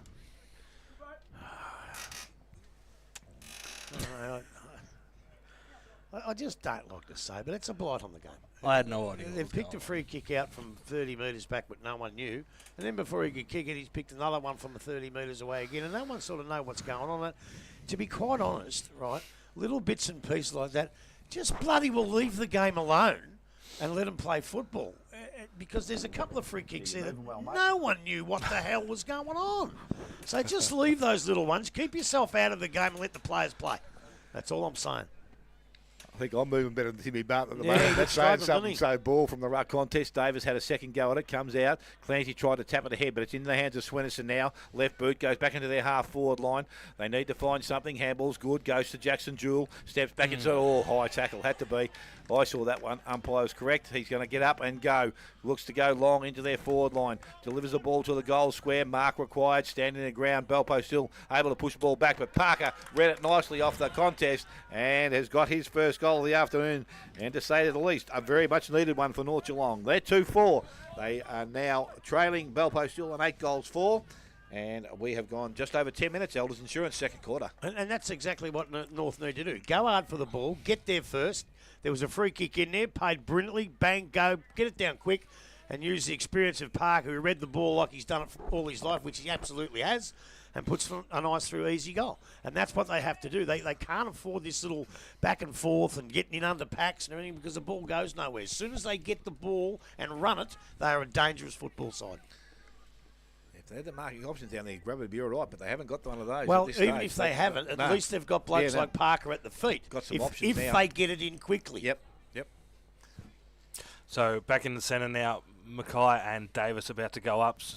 Up we go, and Davis with a touch again, straight to Desnoy, who's able to get a quick handball out to 35, I believe, Fazio, who gets a kick quickly outside, but cut off there by Basely, who's had a ripping start to this game. He just gets better and better. Coming out to the wing now towards the lead of Casey, I believe, a cut off by Swennerson, who's got his head over to the brother, who gets a quick kick out now to Davis, and another quick kick out to Henderson, who looks central now, and he's been able to hit the man of Cooper Vaughan on the chest, who goes far side.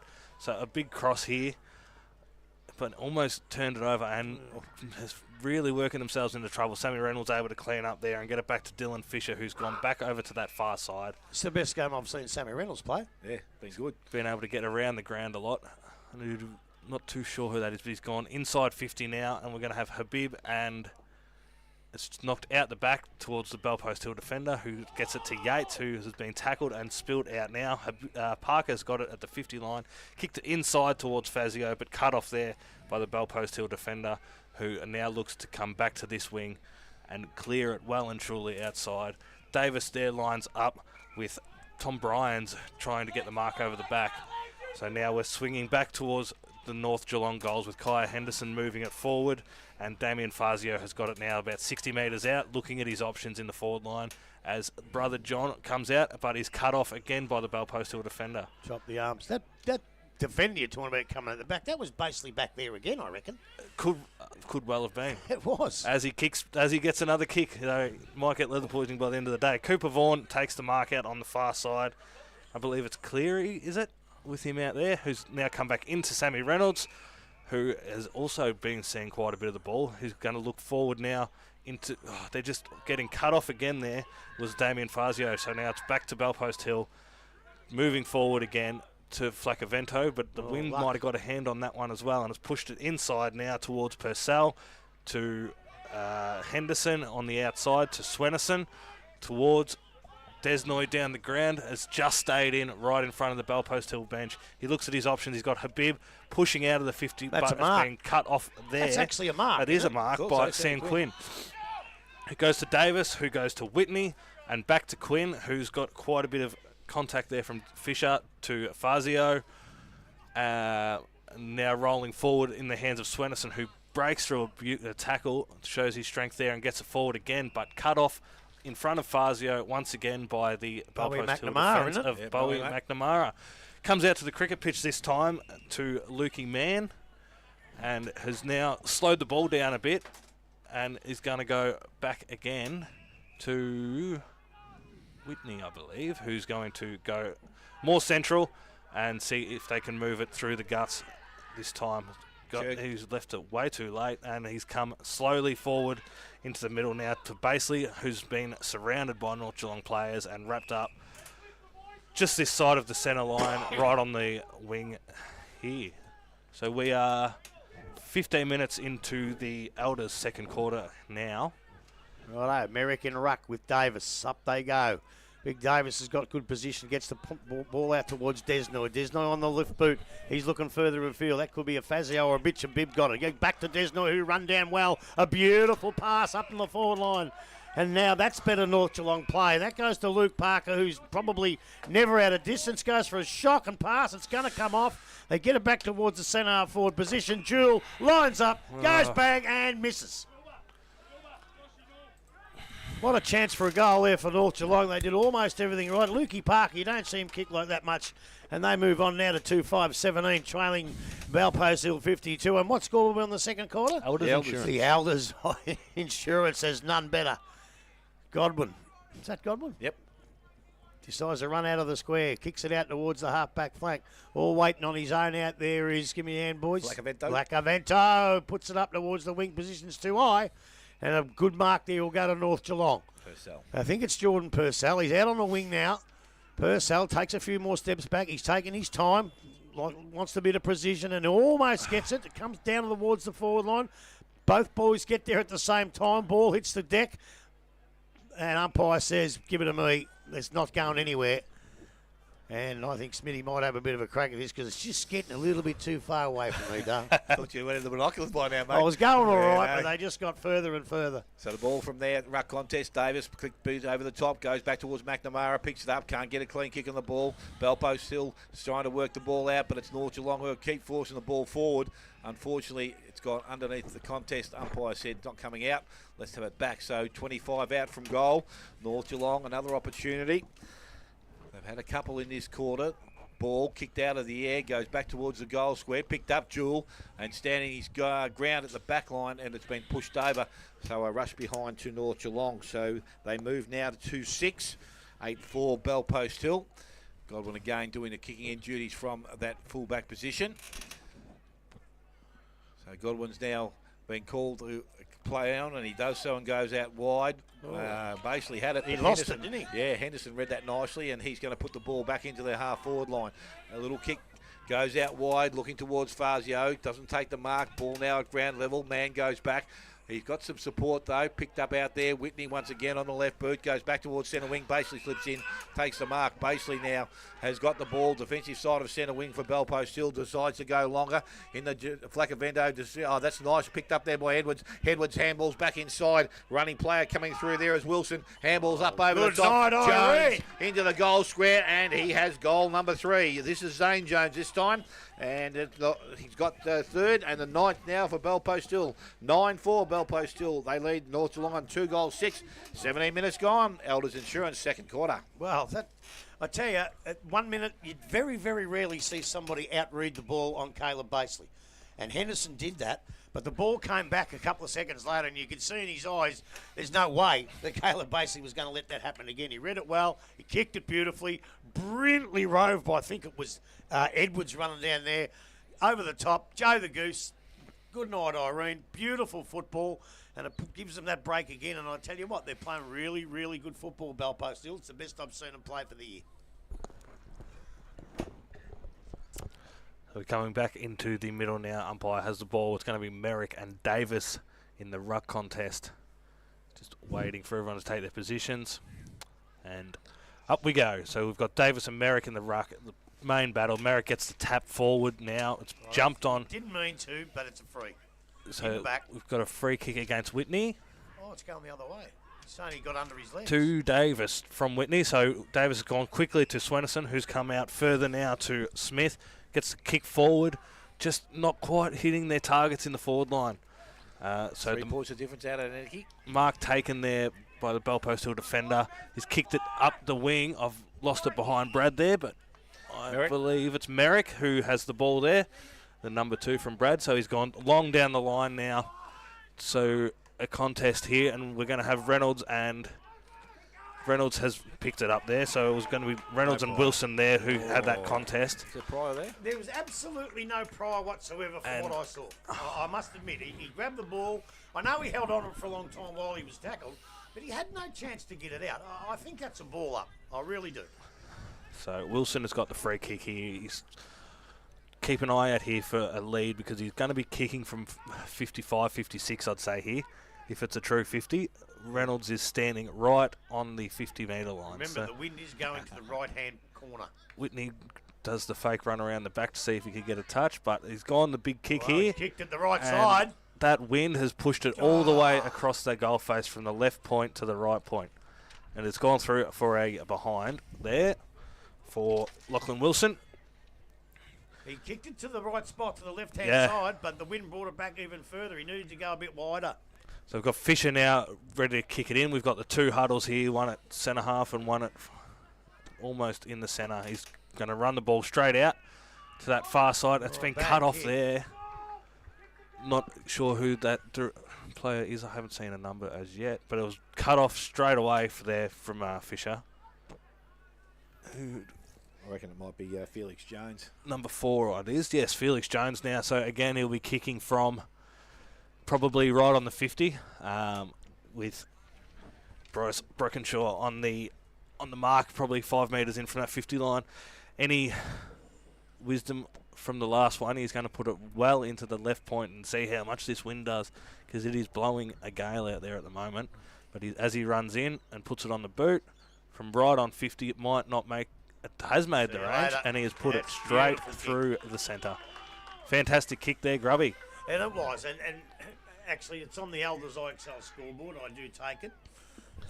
Elders Insurance, you're correct. We've got to remember them. But it's funny, you know, I don't know whether it makes any difference, but when you kick it from out here on the wing or on the flank, you really have to worry about where the ball's swinging. But when he kicks it from almost directly in front, you get a better run at it, and you probably don't have to hang it out that much. He didn't hang it out that much, and the ball went dead straight, only just cleared the pack, but that's all it has to do. And I'll tell you what, this is getting very, very dangerous. Very dangerous. Yes, it's 8 goals. complete contrast to what we saw, as you said, a couple of weeks back. But again, we know a week in football can be a big difference. And the My ball radio's back in the still middle. over the back fence. Yep, so the back now, ball comes out. Whitney didn't take clean possession of it. Swenison went after it, or I think it was a bit of a push in the back there, and he'll be rewarded with the free kick. So Tom Swenison has got up. A little bit of a hobble there, but he'll come good. Looking for some options. There's not much movement forward, so he now goes and kicks the ball long into their half-forward line. Fazio's the target, spoiled from behind, picked up out there. Davis read it nicely, swings back on the right boot, goes back into their forward line, but again, marking options there weren't any, and Bo McNamara will relieve. Goes by hand to Godwin. Godwin goes out long, out towards centre wing, out in front. The ball gets over the top of Flacavento. Redwoods leads, are going to lead in the race for the ball. A little bit of pace. Tries to keep it in front of himself, but unfortunately goes over the boundary line, and there will be a throw in. Bannockburn giving East Geelong a bit of a touch-up out there. Yeah, and I think the game at Winchelsea's closed up a bit too. Yeah, 57 to 46 in favour of Inverleigh, 42 to 22. Bannockburn in front of East. Oh, that's well, breeze maybe. So ball now kicked back in, and the mark has been taken just forward of centre. This time out there by Bertucci, and he's, again, there's not much movement forward of the contest, which is unusual because 2 weeks ago, as I said, we can't rely on that, but there was movement everywhere. This time the ball long into their half-forward line. Davis can't get to the contest. Marcus not taken out there. Handball comes out the back, goes towards Baker. He's tackled, brought to ground by Vashurin, picked up. Support is there by Whitney. Chips the ball, goes out wide, and we'll find a teammate out there. I reckon that's Josh Norman. So Norman now... No, there's a hold. Oh, was it the out answer to the full? Must have been. Well, he's going like this, holding his pants. I'm not too sure. I think he's telling the umpire it's mine, but he goes back to Swenson. He chips the ball inside, and the mark has been taken out there by Vaughan. So again, you would now start to question with that breeze blowing whether he has got the distance within him. But he's going to need to kick it every bit of 48. He's going to get a bit more of a run up. So Cooper Vaughan, an opportunity here for North Geelong. They have 2 for the afternoon. So he now steps up. Gets inside 50, decides late to go for a short chip. Ball gets over the top of Flaccavento, cleared up there by Whitney. Just a long boot, brings the ball back outside. Leading the race for the ball out there is Purcell. Goes towards the boundary line, got the handball back inside. Unfortunately, the ball has gone over. Has he got 2, Vaughan, has he? Hey? Has he got 2 for the afternoon, Vaughan? Cooper Vaughan. Yeah. Goals? Yeah. No. Oh, I thought you said he had 2 for the afternoon. No. Did I say that? Don't think I did. Or maybe North Geelong. Well, they got 3. I don't know. I don't know. I know Jones has got 2 for the afternoon. But that was before. That's a long time ago. Davis in the ruck contest. Ball comes out the back once again. Again, picked up. Bell Post Hill trying to work the ball clear of the contest. Umpires let things go. Umpire said no, it's not coming out. Now it's advantage. Now he's at paid advantage, and he's going to call for the ball to go back once again. You can't do that. No. Once you've called advantage, that's advantage. It's play on. So it's gone back to Tommy Davis. You cannot do that. Side of the centre wing, far side of the ground. He's going to kick the ball long into their forward line.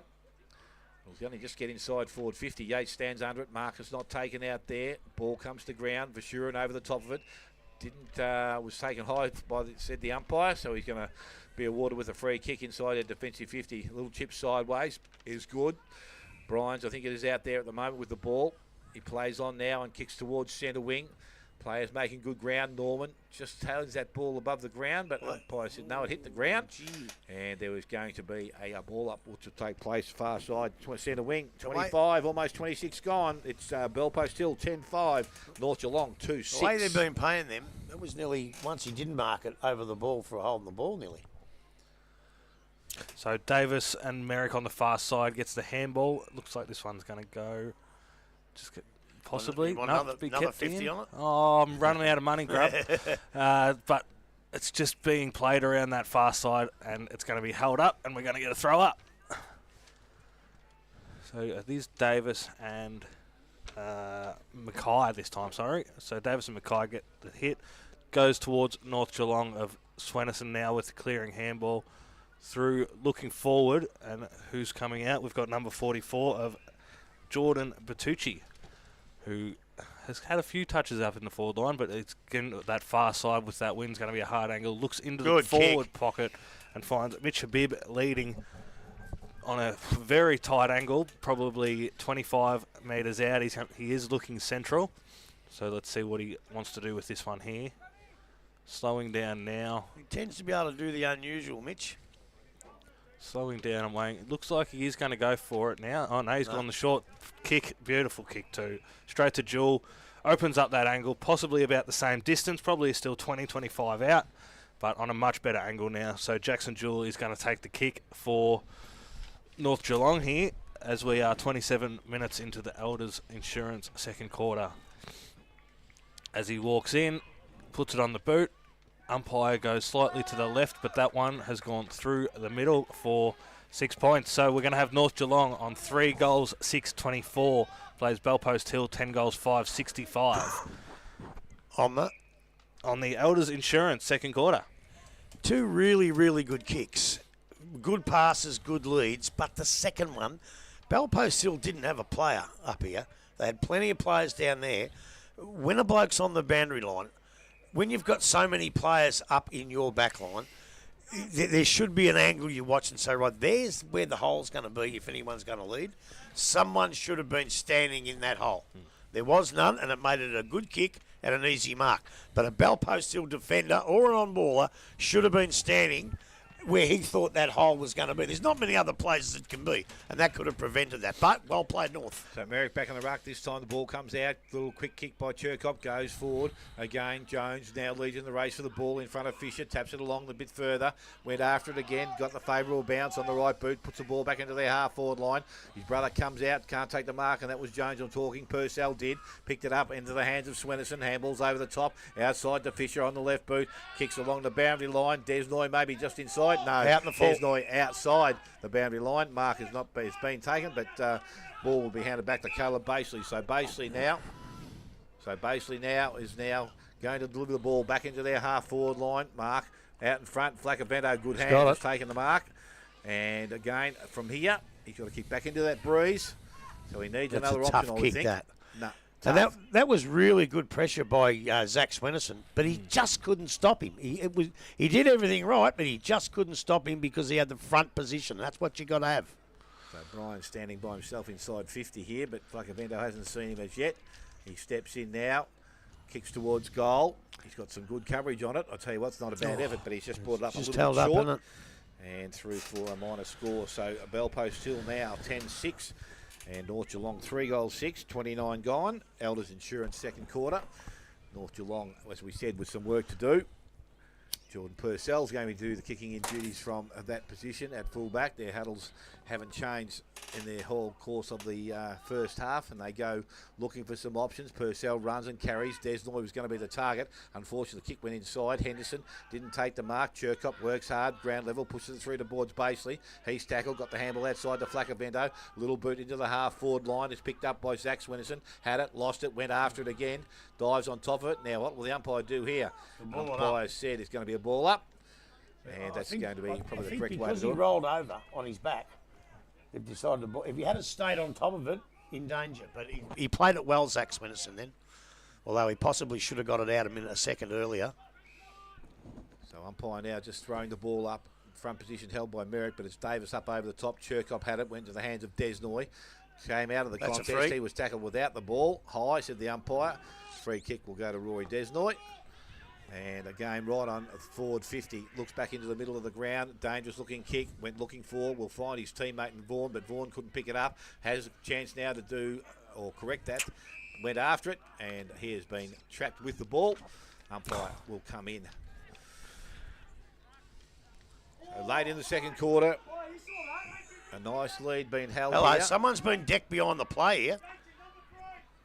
Yeah, so poor Felix Jones here is having some shoulder trouble, and he's just been absolutely cleaned up by Swenison. So Zach Swenison was given the free kick away by the looks of things. Jones says he wants to come back in. Dill Whitney is going to take the kick. He's popping his shoulder back in. Still on his ones. We get that on video? No. So ball now with Dill Whitney, and he has got the ability to kick this goal. Needs to go to that left-hand post, runs out, gives himself a little bit of room. Long kick, too far. long, and has drifted across. And through for a minor score, says the umpire. So they move now to 10 goals, 7 Bell Post Hill, 2-3 North Geelong, and again, over 31 minutes gone, Elders Insurance second quarter. And so Purcell now with it, once it comes back from the netball court, it's passed over by a young fella. So Purcell now not going the huddle as much this time, but pushing towards with the win. They're going to come over this side, which is nice for us. Purcell with the kick out. No, it's not for them, though. Not for them. That's gone 20 metres over the fence. So that wind is playing absolute havoc but now. they've been out there for a half of football. They have to be able to realise what Just the try wind's to gonna play do. here. Yes, and 50. So Whitney had the kick there after it went out of bounds. I didn't see the 50 or what happened there. He didn't put his foot in the line. Was that the bloody... I don't know. I don't know. Possibly infringed. Whether he was told there. to come back and didn't, I don't know. Looks like big Tommy Davis. He's a bit perplexed. He's not quite sure what happened either. But then again, and I hate to say this, and it's not putting aspersions on anyone, but Ruckman aren't the smartest players in the game. So Whitney now from 15 out, going to put it straight. Even there, look at that win after the fact, but through the goals there. Another goal for Whitney, so that's going to take us to, I believe, it's going to be 11 goals, 6 Belpost Hill 72 to 3 goals, 6 for North Geelong. We currently are 32 minutes into the Elders Insurance second quarter. Tell you what, they gave a free kick and a 50 away early in the first quarter, and I thought they really can't afford to do that. Well, by God, they couldn't afford that one. Because I tell you what, there is no way that Dylan Whitney could kick a goal from that out of bounds on the full. The way the game's gone. No, he could not kick a goal, and all of a sudden, because of ill discipline, he couldn't miss. So you really, you shouldn't be giving them little discipline 50s anyway, but especially in this situation, it's just made the job so much harder. So we're back in the middle once again. Davis and Merrick doing the ruck work. Ball thrown in the air. Davis up over the top, out the back, goes towards Vaughan. He's tackled by Yates, comes out again. Churkup puts himself into the contest. Yates emerges with the ball, got the handball back out again. Whitney, Barrel! boot, back into the forward line. Ball bounces. How will it run? I'll tell you what, it's heading towards touch it. goal. Don't touch it. That is a goal. No way! From inside the centre circle, I reckon that ball has travelled to the goals and through. And he has got his second within a minute. And the 12th now for Belpost Hill. 12-7. Belpost Hill 3-6. North Geelong 34 minutes gone. Elders Insurance second quarter. Well, all I've got to say is no contender. No. There's no contenders anymore. Jeff Ferring. That was dead set the Connectel. Yes, that's right. Connectel, goal of the day, possibly goal of the year. I reckon you can put that one down for next week and the week And after. the week after. That's right. Unbelievable. The Connectel, goal of the day. Been so worried about these kicks for goal from 30 metres out, and he does that. Unbelievable. Good travel, good roost. Ball back in the middle, and this time ball again from Yates into the middle of the ground. They go back into the forward line. Got another bounce, goes into the forward line. Costello comes out, marked. Well, Swennerson went after it. Zach went to the boundary line, and it's going to be forced over. And it's going to be on again by the looks of things. Well, I in tell the you forward what, line. North, don't give a free away because, and I reckon he has. I reckon one's going to be paid here. Well, but which way is Keating's it going put to the go? hand up. He's blown the whistle. Yep. He's put it up again. I think he's going to pay a free. Maybe not. He's pulling the Pulling a card out, is he? Well, if he pulls a card out, it will be a free. I reckon He's reaching, but he can't started quite get there. to. Well, he can't get there because he's got to get his hand round his belly. Yeah. Sorry, Keats. And it is a North Geelong send-off. I don't think. I don't Is it? think. It, He yeah, I has- don't think a card's been given. I think Nah. he's just told him to go off and cool off. Oh, there it comes. All right, he's writing something down now. Yellow Oh, no, card, Yellow card. Yeah. which has to be a free kick. Now who's it going to, and who's got the free kick? So he sent two Whitney's- players off, Well, Brockenshire's off. Whitney's grabbing the ball. and Felix Jones has come off, but I'm just not too sure. It's going back to Swennerson and a 50-metre penalty. Well, there you go. Well, it's gone the other way. So in the lead up to that, Swennerson was going for the ball and was touched a bit high, which is what No, sort of I set don't it think off. so. You don't think so? I thought Felix Jones hit him fairly, and the other Okay. bloke attacked Jones. Yeah, right. I think that North Geelong started it, from what I saw. So the ball gets over the top this time into the hands of McDonald. They have a late chance here. Go into their forward line. Mark is required. Spoil from behind. Ball comes to ground. Working hard at ground level. Comes out now. Davis has picked the ball up. He's tackled, brought to ground. He can't get rid of it. And the umpire this time is going to come in and take possession of it. So a ball up, not too far from where the practice wicket is here at North Geelong. So on club room side, ball with the umpire thrown up. Davis. Ball from that contest comes out into the hands of Fazio, and there's a one off the ball again, and it's going to go to Desnoy this time. So Rory Desnoy, a free kick. So he's going to look to drive the ball long into their forward line, you would think. Shorter options are coming at him, but nothing efficient. So he's going to go round and plays on. Kicks towards goal. That's not bad off the boot. Has it got the distance? No, it hasn't. Ball comes back into the field of play, but Mann forces it through for a minor score for North Geelong. So we'll move them now to 3-7. 12-7 for Belpost Hill, and we have gone 37 minutes on my clock. Elders Insurance second quarter. 37 It's a long minutes. quarter and a half. Ball brought back in by Godwin, goes outside towards Yates. Mark not taken. Roving the contest was Bryans. Ball comes out in it and runs over the boundary line, so a throw-in will take place. You reckon that hit his foot there, Grub? Don't know. I thought he looked like he was trying to get a handball it out of bounds, and I thought if he does that, he's gone. But I can only see off the tally. I can't see around that corner. But 37 minutes.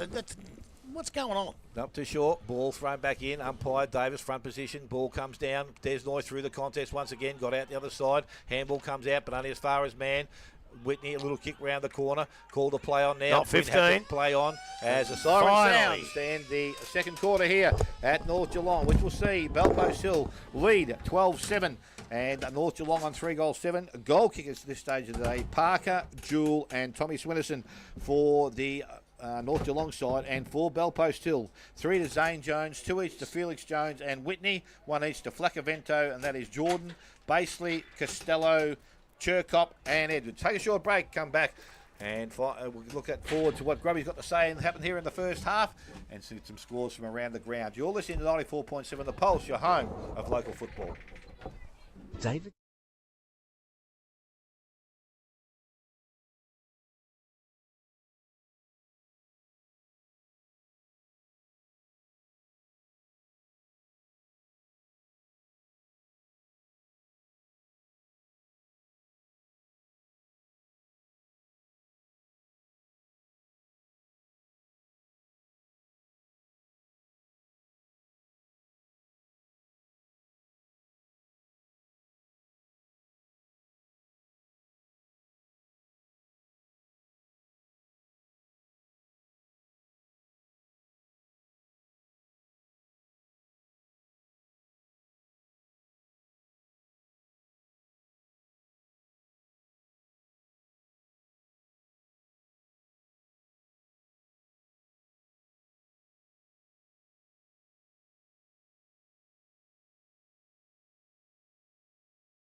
P&R Foods.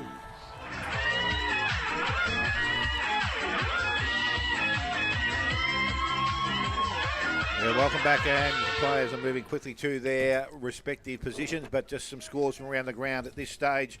We have Inverleigh 6 points up at Winchelsea at half-time. Bannockburn 57 lead, East Geelong 25. Thompson 65, Giants 23. Werribee 4 points and the Belmont Lions 23, but that hasn't updated since quarter time. And Corio, believe it or not, are in front of Anarchy by 4 points at half time. So some interesting results from around the league, and let's hope that those games continue in that vein. As I said, some differences, but we wouldn't expect it. The umpire with the ball in hand and has raised it up now. A third quarter underway. Belpost Hill with a comfortable 9-goal lead at this stage, but North Geelong with some work to do. Ball looks like Mitchell Bibb's gone in to do the ruck works, and the ball comes out. Swenison swings onto it. Chirkop, as he did early, got the ball in his hands. Comes back towards Swenison, tackle. Ball comes out. Umpire said incorrect disposal. Free kick goes towards Yates. So Yates to put Belpost Hill into attack. Got a player sideways, goes out there, and Dill Whitney from behind comes up, takes the mark. Little chip forward, goes into the half-forward line. Again, picked up Casey. Long handball along the boundary line. Into the hands of Basely. Basely a kick round the body. Didn't travel too far. Chirkop able to run onto it. Can't pick the ball up cleanly. Tried to boot it off the ground. Swenison over the top of it. He is tackled. Umpire says it's going to come out of there too quickly, so we're going to have a ball up to take place. For those playing at home, Davis has been pushed deep into the forward line. Marking option maybe for them down there. So the ball, again, no ruckman at that contest. Picked up by Swenison. Puts boot to ball, goes out wide. The mark is taken out there. Desnoy just inside the field of play. So they need to keep things rolling here and need to make sure they get things going their way. Coming up towards Jewel. Can't take the mark, but did recover. Went over the boundary line, and there's going to be a throw-in which will take place. So a ball inside 50. Work here, as we said, for North Geelong, as I said, trail by 9 goals and have the advantage of a breeze. They've put Ruckman forward. Parker gets the ball, handballs back inside, went towards Henderson. He can't pick the ball up. Coming through the other way was Whitney. Back towards Basely. Basely round the body. Only as far as Tom Swenison. Traps the ball, runs, carries now, looks up, delivers the ball long into their half-forward line. And the ball goes over the boundary line and out of bounds and will be thrown back in. So they have loaded a few more bases here. Jackson Jewell playing permanently forward. They have Purcell back forward. Just trying to get some height down there. Some marking options, as I said, with this breeze. Get themselves back into the contest. Sammy Reynolds might have been an option the way he's been playing today, but they've opted to leave him back. As we said, Habib doing the ruck work and up against Clancy. Both players hold on, come to the ground. Clancy sits over the top of it. Umpire says no, it's coming back, and we'll go back to the umpire.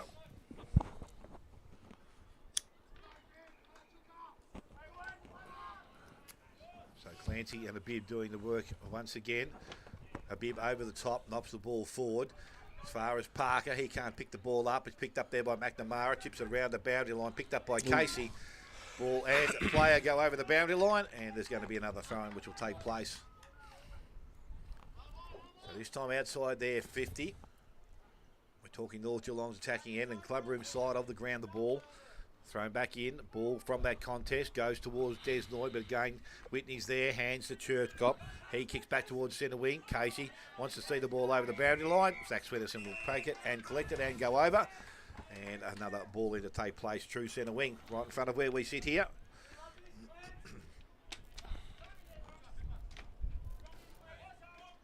Umpire with ball in hand. That's Ruckman at it now. Ball from that contest comes out. Again, not clearly for sure and over the top. He is tackled. An umpire, as they have done for most of the day, have been in and either paid the free kick or awarded a ball up, and that's what they've done here. A ball up will be happy. A ball from that contest. Again, back towards Desnoy. Again, comes out in the tackle. Into the hands of Swenison. Has time to steady, look up, go into their forward line. And the mark has been taken. But the free kick is going to go the other way. I'm not too sure what that was for. He pushed him out before the ball got there. Right. So it's now with Godwin. Not often paid, I must admit. No, not in those little contests, but the ball now kicked back towards centre wing. Yates in front. Desnoy again. Ball goes back to where it came. Same result. This time Godwin has the mark. And he transfers play across the ground. That could be dangerous, but McNamara's in some space by himself. It's got through the contest. Flaccavento's there in support. Got the handball back inside. Went towards Quinn. Couldn't take clean possession. McNamara follows up. He is tackled, brought to ground. And again, this time we will have a ball up. So we haven't had much action here in 4.5 minutes. It is North Geelong 3-7. Bellpost Hill 12-7. I wouldn't have gone across there. Especially not with that win. So we've got the ball up and the tap out going forward from Flacavento, and Cooper Vaughan's been wrapped up with it straight away. So we're going to have another toss up. Looks like Davis is taking the ruck work here now against Flacavento, is it? And then Swenison has gobbled that up straight away, thrown it straight on the boot, and a big high kick, and has gone through for a single point now. So Godwin will be tasked with the kick out here. Looks like Bellpost Hill have gone more of the spread rather than the huddle. So, and North Geelong sort of a bit of a zone, bit of man on man, so it could go either way. Looking the far side into the wind again, so found a short target there in Andrew Casey, who's moving it forward and almost cut off there, but has reached his target in... Davis not doing too well at centre half forward either. Yeah, so another kick up now onto the wing. Aimed for Yates, just went over his back there. Turned over now into the hands of North Geelong, and Desnoy has it on that far side, but he's going to be taken over the line. So we'll get another throw in now from that far side there. That kick across the face, Grub, what do you thoughts on that one? I think with the wind in play like that, I think you stick to this side of the ground till you get right out up to the wing, and then you can do what you like with it. But I just don't think you should go over there that early. Yeah, very risky. So Habib and Merrick in the ruck now have smacked it forward. Going to be back onto the wing. We've got a whistle over that side. Holding the man. Holding the Fair, man. yeah, good free kick. And into Fisher, who's pushed it forward. Oh, that could be too. And another, no free kick paid. So it's been turned over now in the hands of Bellpost Hill. He's going to be running it down the wing. Norman, who's got the kick forward now. Not a great kick, and it's just gone to a contest here. We're going to have basically pushing it forward now to the lead. It wasn't really a beneficial lead or kick there, but it's been wrapped up by Flacavento down in the Bellpost Hill forward line. We're going to get a ball up now. It looks like we're going to have Davis and Yates going up for that one, I believe. Tap straight down, and a tackle applied by Yates. Kick out now from Habib into just in front of the Bellpost Hill bench, and it's going to go over the line there. No mark taken. So we'll have a throw in now on the Bellpost Hill side of the wing. See how he goes with this toss in. We're going to have Habib and Merrick in as our rucks. Godwin's pushed right up, so let's see what his plans are here. So looked like Merrick got the touch, but it's gone down and out to Desnoy, who's gone forward, and with big contest in the centre. And the umpire spotted a push here. Sorry, Keats, not there. He believes the Bellpost Hill defenders pushed Parker into the man in front, and Parker's got the big kick now out to that far side. We've got Fazio 1 and 2 on the far side, pushing forward, but it's going to be turned over there by Whitney, who's gone back to Godwin in the centre and has now got the kick out to the far side, but it's going to be wrapped up by the North Geelong defender. The North Geelong forward on that far side. Quick tackle there, and wrapped up, and we will get a throw up on the far side. So it's going to be Bertucci doing some ruck work on that far side now. He's got the handball forward to Cooper Vaughan, I believe, who's tackled quickly, and looks like we're going to have another ball up. No, a penny, that's on my written, mate. Penny, was it? Yeah, okay. Looks like it. We're about 15 metres out from the North Geelong goal now. Going to have Bertucci, and do we get a kick straight out of the ruck there? Pretty much. Pretty much grabbed and kicked straight on the boot from Bertucci, through for a point. So now Godwin's going to reset, and will come out from the Bellpost Hill defence. See if he can find a target out this side. Merrick looks to be the option out here now. So we've got Merrick and Habib, our two rucks at the moment. Merrick's in front, no mark taken there. It's gone down to Whitner, who's got the kick straight out to Bo McNamara, who's got the quick hands inside to Edwards, who's quickly wrapped up in a tackle from Barker.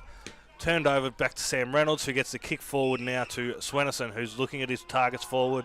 Fazio leading back into the square, as well as Purcell leading in, but he's just overcooked that and gone a bit far in front. Purcell was definitely the target there, but didn't quite come off the way he wanted to, so that one's rolled across the line. We're going to have a throw-in probably 30 metres around from the North Geelong goal. So ball now to be thrown back in. This is about 20 around from the goal. North Geelong are working hard, but haven't got any reward at this stage. Ball from that contest picked up. There's Noy out the back, goes to Vaughan. Vaughan on the one step, kicks the ball long high, but incorrect. Out of bounds on the full. Free kick going to Bell Post Hill once again. So they've got the ball 10 metres around from behind post. Sammy Quinn's going to be the recipient of that free kick.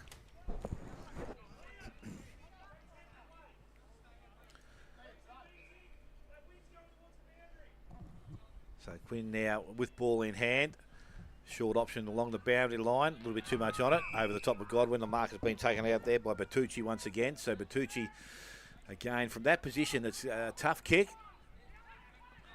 Purcell leads up at him, but he's not ready for it just yet. He's going to take it upon himself to go back and kick the goal. So he steps in now. As we said, it need to be a very, very good kick from this position. Kicks that goal. He's left that a little bit short and a long way from it, actually. So another behind. North Geelong to 3 goals 10 now. 12-7 to Bell Post Hill. And we have gone almost 11 minutes. Third quarter, P&R Foods, third quarter scoreboard. Basically brings it in now. He's kicked out to the far side wing. Cut off quickly there by Charlie McDonald. Now being wrapped up on that far side. So has he paid? No, we're going to get a ball up on the far side now. Merrick is coming in with the hand up, so he's from the Bell Post Hill, and we've got Habib from North Geelong, both going up. Habib tried to grab it straight out of the ruck, missed it. It's gone down, hit the ground. It's gone out to Whitney, I believe, who's got the quick kick inside. Cut off, though, by the North Geelong defender who's got it forward to Fazio. Possibly a free kick paid there, but that wasn't. And Purcell has scrummed that up, picked it up, gone around the body, and North Geelong through the arms of Jordan Bertucci have put that one through for a goal in the third quarter. We're going to be 12 minutes into the third quarter, which is the P&R Foods. Well, they've kept it in there for a long, long time, and we always ask them to do that. But when you're against the wind, you don't want to keep it there too long. You want to get a goal, and eventually they did. And Bell Post Hill are probably playing the right way. They're bottling them up, trying not to get a run on the goals. But North Geelong need 3 or 4 more with this wind, and Bell Post Hill, if they can keep blocking them up, then the ball's in their court.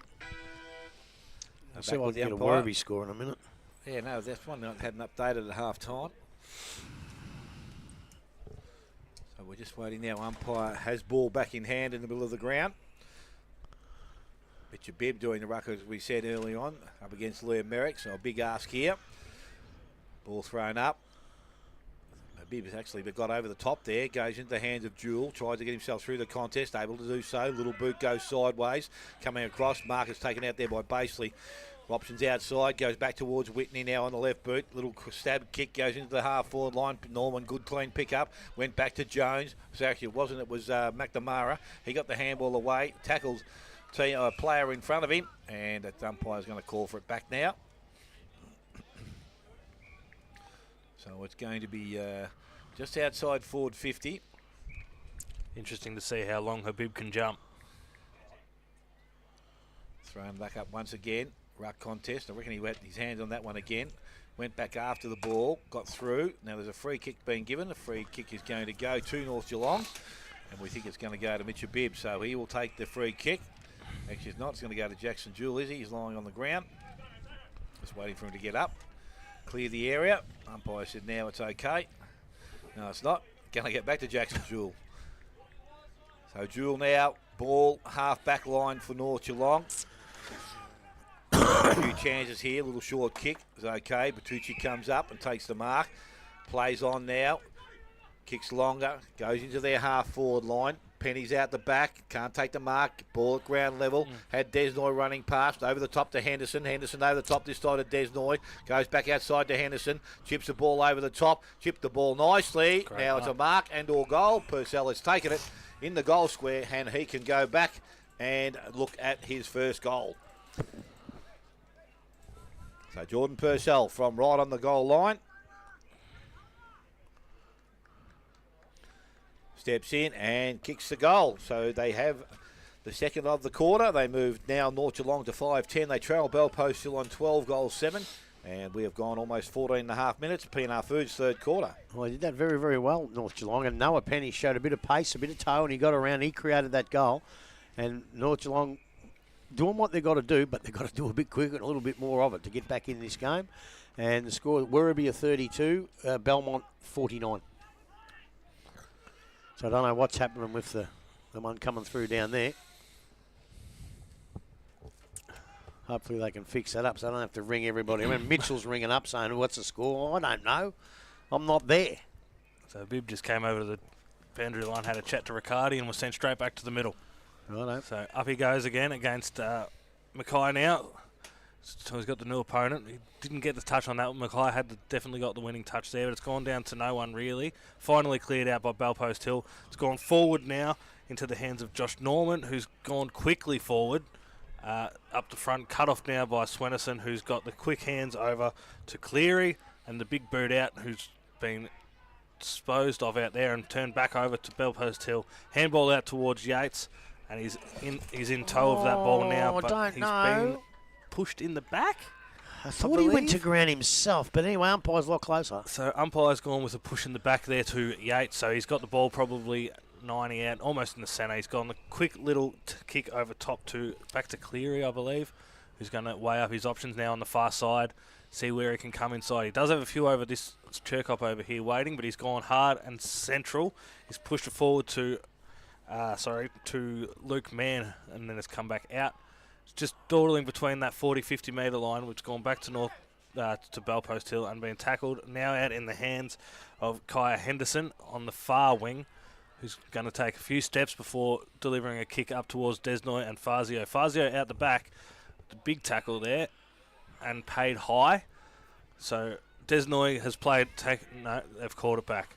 Desnoy wanted to run on there, but he said no, thank you. No, he had to go back behind the mark. Fazio, take your kick from behind the mark, which he will do. So he's got the ball now, and he's going to move it deep as he can into the forward line, about 45-50 out. Swennerson that is a dead set push, and the umpire saw it. Yeah, absolutely. So Swennerson at the back man tried to just push his opponent under, but overcooked that quite a bit. So is that Sammy Quinn. Sam Quinn over there on the far side. He's going to weigh his options. Going to keep it out. He'll go for a step around Swennerson, gain a few extra yardage, and then do a terrible kick back to Damien Fazio on that far side. Again, weighing up his options, and has gone dead central with a big cross from Habib and I believe Noah Penny.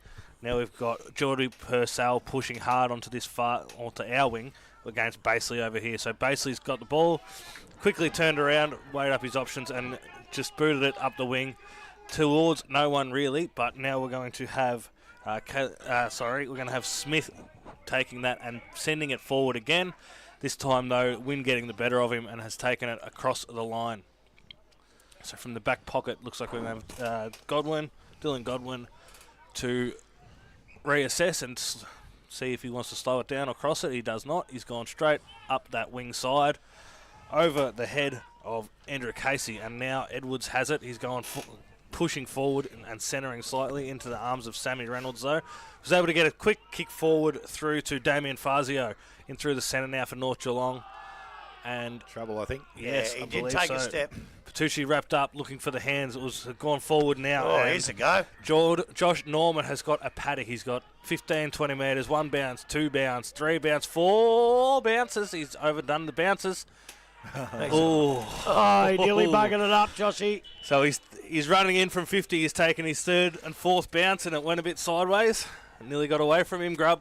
It did. I just thought it was going to. When he lost it, I thought, if it bounces a few more, a foot the other way, he's gone. But he managed to keep his equilibrium and grab it, put it through the goals. And I tell you what, and that'd please his mum and dad, David, because they are here today. Dave and Ralph. Welsh. Oh, I can't even speak, actually. I'm that crook. But did run into him at half-time. Better people you'd never meet. And a lovely goal. And I'll tell you what, very, very crucial goal because North Geelong couldn't let him afford to get one the other way. Good chase, though. Jack Swinnerson never gave up then that ball. He chased him right through it, nearly paid off. But Norman able to get the goal, as we said. So Bell Post still just take a little bit of pressure off. As I said, they still hold a commanding lead. And we'll have the breeze in the last quarter. So a little bit of work in the last 10 or so minutes of this quarter for North Geelong to get themselves somewhere close. Give themselves an opportunity. As I said, they've got Davis on the bench now and hasn't reappeared. The ruck contest, ball out of the middle this time. Jewel, long kick into the forward line. I'm not too sure they're going to the right side of the ground here, but Purcell comes out. He's tackled. Good work there by Vashurin. Comes out. Umpire said you've had a prior opportunity. I'm not too sure where that was, but he did take a couple of steps. But I think they're getting it wrong. I don't think they're giving the bloke first to the ball a proper opportunity. So Vashurin now brings the ball back along to centre wing, up in front. McKay takes a mark, and that is a good, strong mark in that condition. And he's going to go back and look to drive the ball a little bit longer towards the, just over the side of centre wing. Mark not taken out there. Again, numbers right around the contest. Casey's over the top of the ball, working against him for the North Geelong side was Fisher. Is that Penny with the ball? Who's number one? Cooper Vaughan. Cooper Vaughan should have got 3 free kicks in there, I thought. They just kept grabbing him and holding him, and he ended up having to try and take the mark one-handed. I thought the ump might have missed that one. So the ball now thrown up, and again, the ball from the contest. A big, good, quick hands out towards Henderson. Henderson, little kick into their half-forward line. Petrucci hasn't done too badly today. Goes inside to Purcell. A little bit of time and space. Tips up, looks sideways, and we'll find Fazio, who can go back. 15. Yep. Might have been closer to 10 than 15. But the umpire has allowed it, and Fazio Damien will go back and look at his first goal of the afternoon. Yes. He still has to hang this one out left a bit. Yeah, that flag's just inside the left-hand post. So he comes in. Oh, he's hung it out there, but he has not brought it back enough and through for a minor score. So his first score of the afternoon is a minor. So they move now North Geelong to 5-11. It's 13-7 to the Bell Post Hill side. And Godwin, as he's done for most of the day, will do the kicking in from full back. Smithy, it's all right to hang it out there, but if you don't kick it that high, you probably don't need to. He's kicked it low and it doesn't come back. Little chip inside 50. Mark has been taken out there. Churkop comes up and takes it. And again, possession football at Bell Post Hill play. They've done that nicely. Got outside. Norman, the goal kicker from before, goes outside to Flacavento. Just his neck, and he goes longer along the boundary line. It's going to work okay. Yates comes up at the contest. So 4 good possessions there. This is the important one, going inside 50. Costello read that nicely. Kay plays on quickly, goes forward. Basically, best position. Ball gets out the back. Edwards is there, picks the ball up. Tackle by Swennerson. Picked up and kicked that goal. And I reckon that may have been Bo McNamara, maybe. I'm not too sure if he's that him down there. No, I reckon now it's going to be Will Lachlan Wilson, I reckon. I'll kick that goal. I'll put down Wilson. I'll go back and see what I can find. I think it is, and he's got his first now on the 14th for Bell Post Hill. 14-7, and that will give them pretty much the same lead that they did at half-time as North Geelong on 5-11, and we have gone 22 minutes, P&R Foods third quarter. Brad on the Arc replay says it was 27. I just don't see how so many Bell Post Hill players can get down there. In the old days, it was crowding the goal square, but it was a beautiful tackle by the North Geelong boy, and you thought that might be enough, but there was 2 or 3 others to the left to pick up the ball and go bang. Free kick. What's going on here? Someone's running the square, I believe so, because it sounded like the whistle came from further right. So Merrick now, quick handball to Whitney, who's pushed forward to 50. He's going to give Norman. 50. He's given 50 there. Yep. So Norman's taken the mark inside the square, and now he's going to probably line up for a goal at maybe 35. I'm not sure what that free kick out of the ruck contest was. Well, I don't think that was 50 either. I'm not going to agree with the umpire again. I'm sorry, but he did get him a little bit high as he went for the footy. And that's not 50 as long as my bum points to the ground. I'm sorry. It just Still isn't. a part of the contest, but Norman running in now with a big load up. Still going to fall short. Yates is there. Flacavento's there. But North Geelong are able to take it. You must take this, Dale. I've lost ball in eyes. the hands of McDonald. McDonald goes inside. Now, free kick after he got rid of the ball. It's going to go back.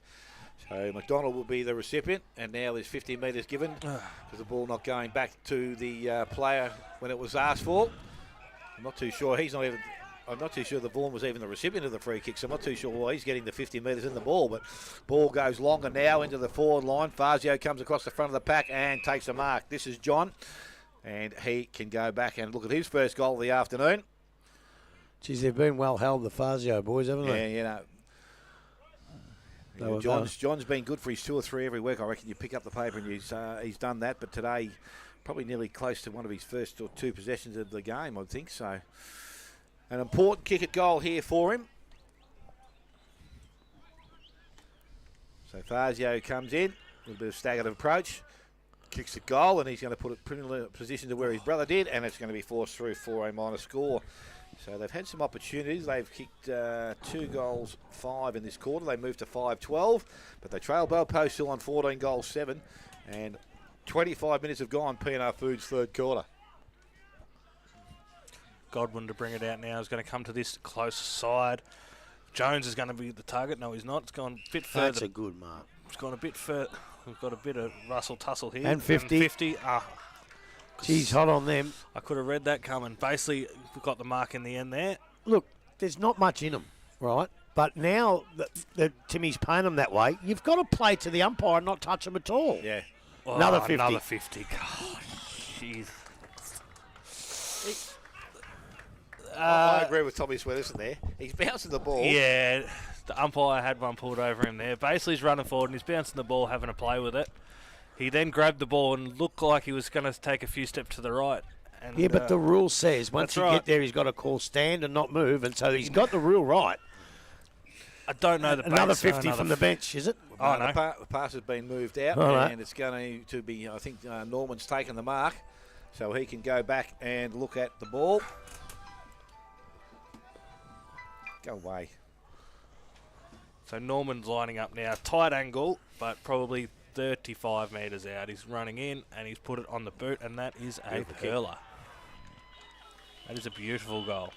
So basically, ran it up 100 metres, delivered it straight to Joshy Norman, who was able to get onto the end of that one. And the scores? Scores are hidden by a goal sign, but I believe 5-12 to North Geelong, 15-7 Belpost Hill, P&R Foods third quarter, and we've gone just over 26 minutes, so another nice finish there. Yeah, but gee, it was just riddled with undiscipline right from the bed. They should never have got it all the way up there for a goal like that. I know Tommy was really, really stiff, but you've got to know the rules. You've got to follow it down. You stand, and I don't know. The umpire hadn't really even set the mark, though. No, he hadn't, so that means it's 50. So the ball comes back in now. Basically gets, it was Whitney that got the ball moving forward. It's now in the hands of Fazio. He can't pick it up. Yates worried him off the contest. Got the handball inside, outside the Bryans. Now they run through the middle of the ground. This is Jones. Thought he had more time, but he's kicked the ball nearly sideways into the hands now of Henderson. So North Geelong with some run from the far side. Run himself into trouble. Needs to get rid of it now. Has support out the back. Went to Beecroft outside now. Goes back to Baker. And he goes sideways. So they get out of trouble out there, North Geelong. And I think it's Beecroft that wins, takes the mark on the centre wing, far side of the ground. So he now puts the ball back into their half-forward line. Purcell comes at it, doesn't take the mark. Handballs off to Fazio on the left boot. Round the corner. Mark has been taken from Damien to John, and John Fazio now plays on. Kicks towards the top of the goal square. Goes towards a bib. Ball runs through, and it was going to be a minor score. So 5-13 now to North Geelong. 15-7 Belpost Hill, and a 27, almost 28 gone. P&R Foods third quarter.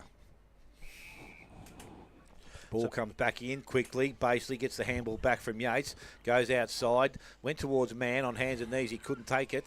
Bend in the hands of Fazio once again. They go back once again to have another look at goal. Spoil from behind by Quinn was good. Through the hands of Habib. Ball comes back at the front of the contest.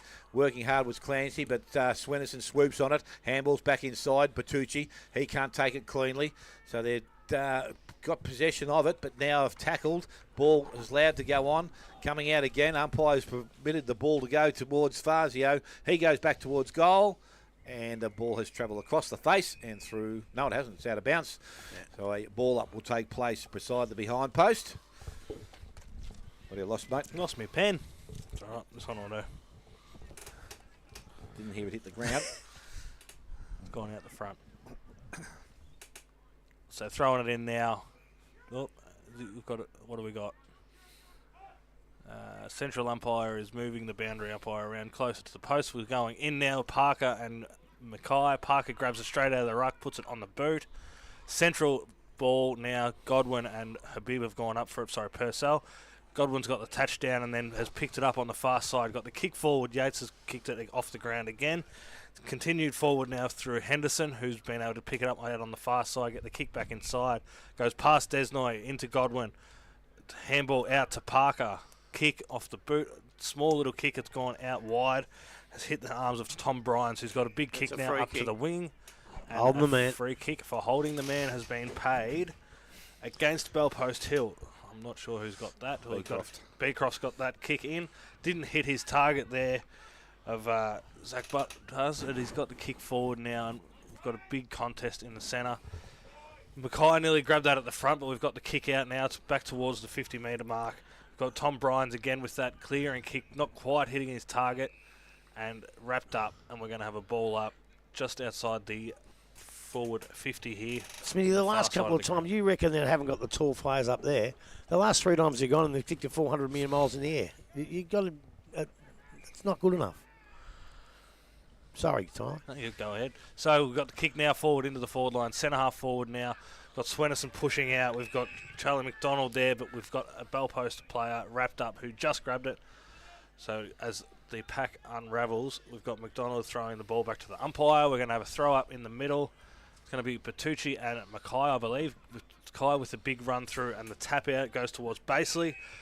Quick little scuffle there. Ball up to Whitney, and it's been wrapped up again. So we're going to get another throw up here inside the square towards the So umpires paid, I don't know what the term is for that, but the ruckman's jumped up with a knee and didn't get a hand to the ball. So he's paid a free kick against there, so we're going to have Bertucci kicking. A bit like an unrealistic attempt. Something like that, yeah. I don't think it's a free kick. So Bertucci getting the kick now forward. Shocker. Oh, no. Straight to the opponent in Sammy Quinn. So Sam Quinn's wrapped it up. He's gone far side now. And we're going to see where we end up from here. Just continuing up that far line to... It's even a long way for me to see at the moment. I believe it's... Casey. Casey. On that far side. Just weighing up his options. Going to look further up that wing. Felix Jones throwing his hand up. Yates up there as well. Also Wilson up that far end. Yates with a big mark in the pack there over Habib. Again, weighing up his options. The pace of play slowing down as we get further into this third quarter. But he's just picked out Tom Bryans there at about 20 metres ahead. Again, slowing down, finding the man that he wants to go forward to. Pushing forward now. Sort of got a bit confused there between Felix Jones and Casey Mackay and ended up turning it over to the North Geelong time with Jordan Bertucci taking the mark on the far side, heading out to Sammy Reynolds and kicking up the wing. Again, cut off by Bellpost Hill, so they're going to look and re-attack another arm into their forward 50 here by the looks of it. As he pushes forward across that 50-metre line, possibly cut off by North Geelong, but it's been crumbed down and kicked back out to the same position as we have the siren go for the Elders third quarter. The P&R Foods third quarter. So at this stage, it is Bellpost Hill will go in at 15 goals 7. They lead North Geelong on 5 goals 13. Goal kickers for the home side, all singers: Parker, Jewel, Purcell, Swenison, Tom and Bertucci. And for Bellpost Hill, 3 to Zane Jones, 2 each to Felix Jones, Norman, Whitney, and 1 each to Flacavento, Baseley, Costello, Wilson, Chirkop and Edwards. We're going to take a short break, come back. Final quarter action is not too far away. You're listening to 94.7 The Pulse, your home of local football.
By Morris Farm. Yes, we are back. Third time lucky. We've got some scores from around the ground, as I said. Must be some breeze blowing out of different grounds here because Inverleigh have got away again on Winchelsea, 13-6-84, leading Winchelsea 7-13. Bannockburn's 10-9-69 in front of East Geelong 7-9-51. We know the score at here. Thompson are 89, 12-17, 89 to 4-5 Geelong West. Werribee, well, I think we got a score grab through that quarter, but the game hasn't updated here. Yeah, 32 to 49. And Anarchy have just got away from Corio again. It's 11-11-77 out there, and Corio 8-15. So they've had one more scoring shot, but trailed by 14 points. So good effort by the Corio side out there this afternoon with them probably not so much to play for, but Anarchy, everything to play for. Grub, how have you seen the game here? Third quarter. Probably evened itself out towards the end. Some straight kicking from North Geelong might have made a difference. Well, it might have. They couldn't just handle that wind. They hung the ball out, but they hung it out when they kicked low, which means the ball didn't come back. And when they kicked high, they didn't hang it out, and they kicked inaccurately. But I think the hard part about it was Belpo still went up there and they were able to score some goals themselves. And when you can do that against this breeze and you're going to come home with it, North are right behind the 8 ball now. They just haven't really got into it. Belpo Hill have put so much pressure on it, and I'm just saying in this particular game they've capitulated a little bit. They've got to have a really good hard look at themselves. I know they've got, Miller might come back, Charlie Farrell will come back, Pask will come back, young Riccardi will come back, so they'll get a lot better again. But I would think Pete would be really, really disappointed just with their effort. The effort of Belpo still has been unbelievable. And unfortunately, North Geelong haven't been able to manage the same pressure and put the same pressure on as Belpo still have.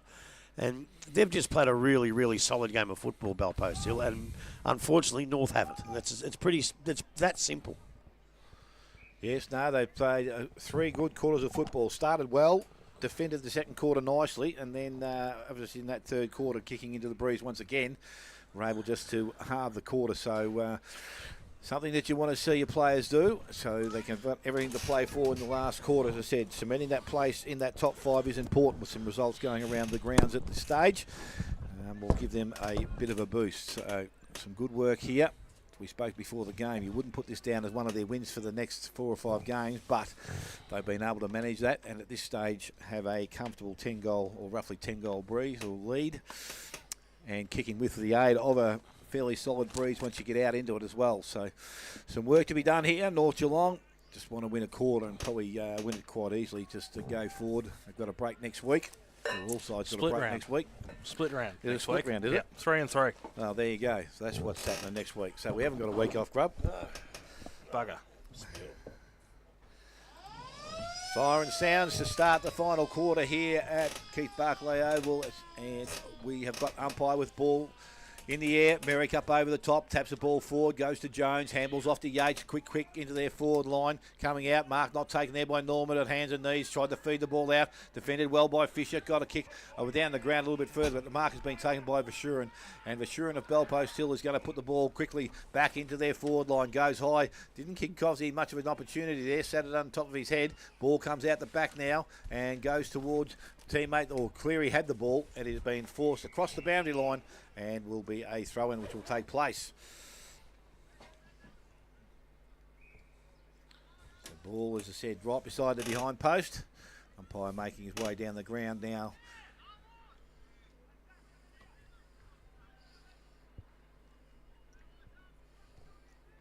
So just now with the ball in hand. Throw in Merrick and also Habib. Habib tapped the ball back towards Swennerson on hands and knees. He's not got hasn't got any chance of getting rid of it from that position. Umpire in quickly. 20 metres out from goal. To be thrown up once again. Habib, the ruck work down towards Jones. He is tackled straight away. Umpire again, asking for the ball back again. The ball in the air, comes out this time, runs back towards Chirkop, round the body he goes, back towards the goals, just drifted with the breeze and gone back over, and Lamas has landed just inside the field of play because the umpire is going to be throwing it back in.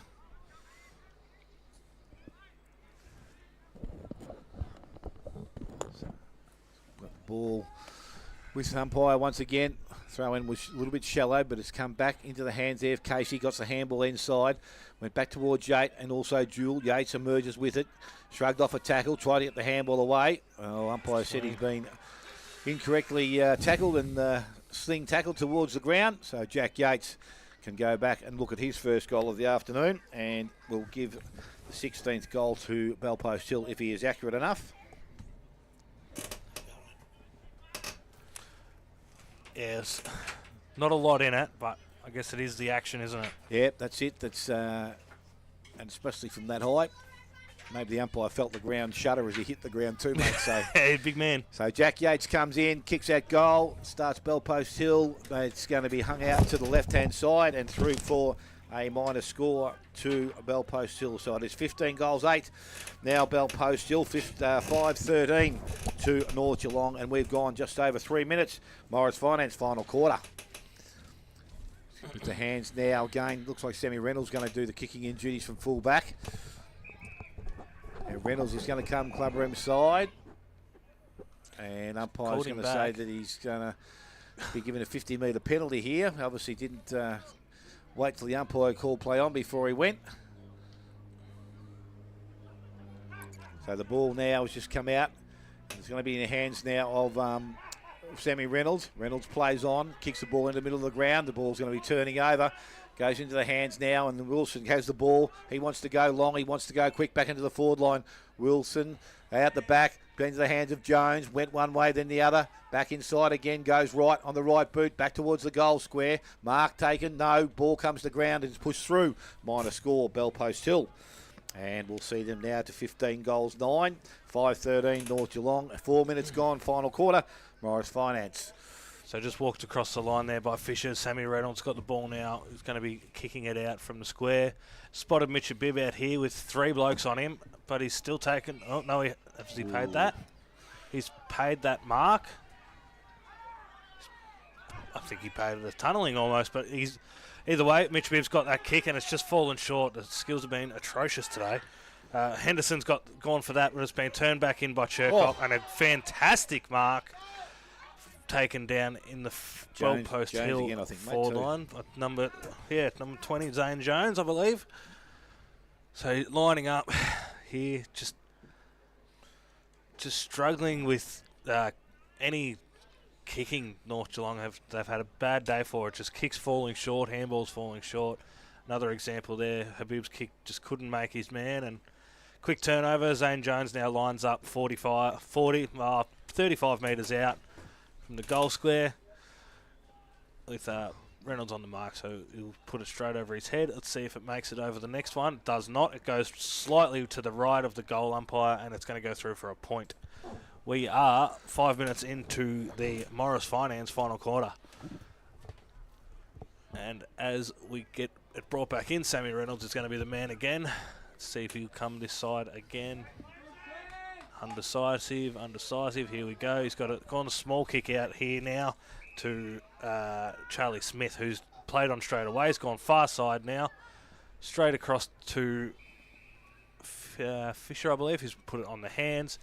Out further, and another handball again to Brockenshire, who's gone inside now and got the kick forward to Swenison, and Habib has been turned back now into the arms of Belpost Hill. So Belpost Hill moving forward just outside 50, a big kick inside 50. He's gone for it, he's lined it up, and it has gone through for a beautiful goal. Just outside 54, haven't got a number on him yet. Casey, was it? 33, mate, yep. This one here? Yep, beautiful. So Andrew Casey with a beautiful goal there from 50 metres out on the run. Slotted it through with a bounce, no one there to stop it. And he's run straight to the bench with all the high fives he could ask for. Well-deserved rest there after that one. So ball coming back into the middle now. So we're currently 6 minutes into the Morris Finance final quarter. Belpost Hill 16 goals 10, 106 to North Geelong 5 goals 13, 43. It's been a result that I wouldn't have picked in a month of Sundays, but Belpost Hill have worked nicely and done it pretty good for the most of the day, and they're continuing to now finish off this game. Ball from the ruck contest goes outside, but it's Vaughan who comes out with it. Went one way, had time to steady and look up, goes with a short kick into the half-forward line. Mark not taken out there. Whitney traps the ball between his legs. Back to McNamara, spins, goes back to the right boot, back into the half-forward line.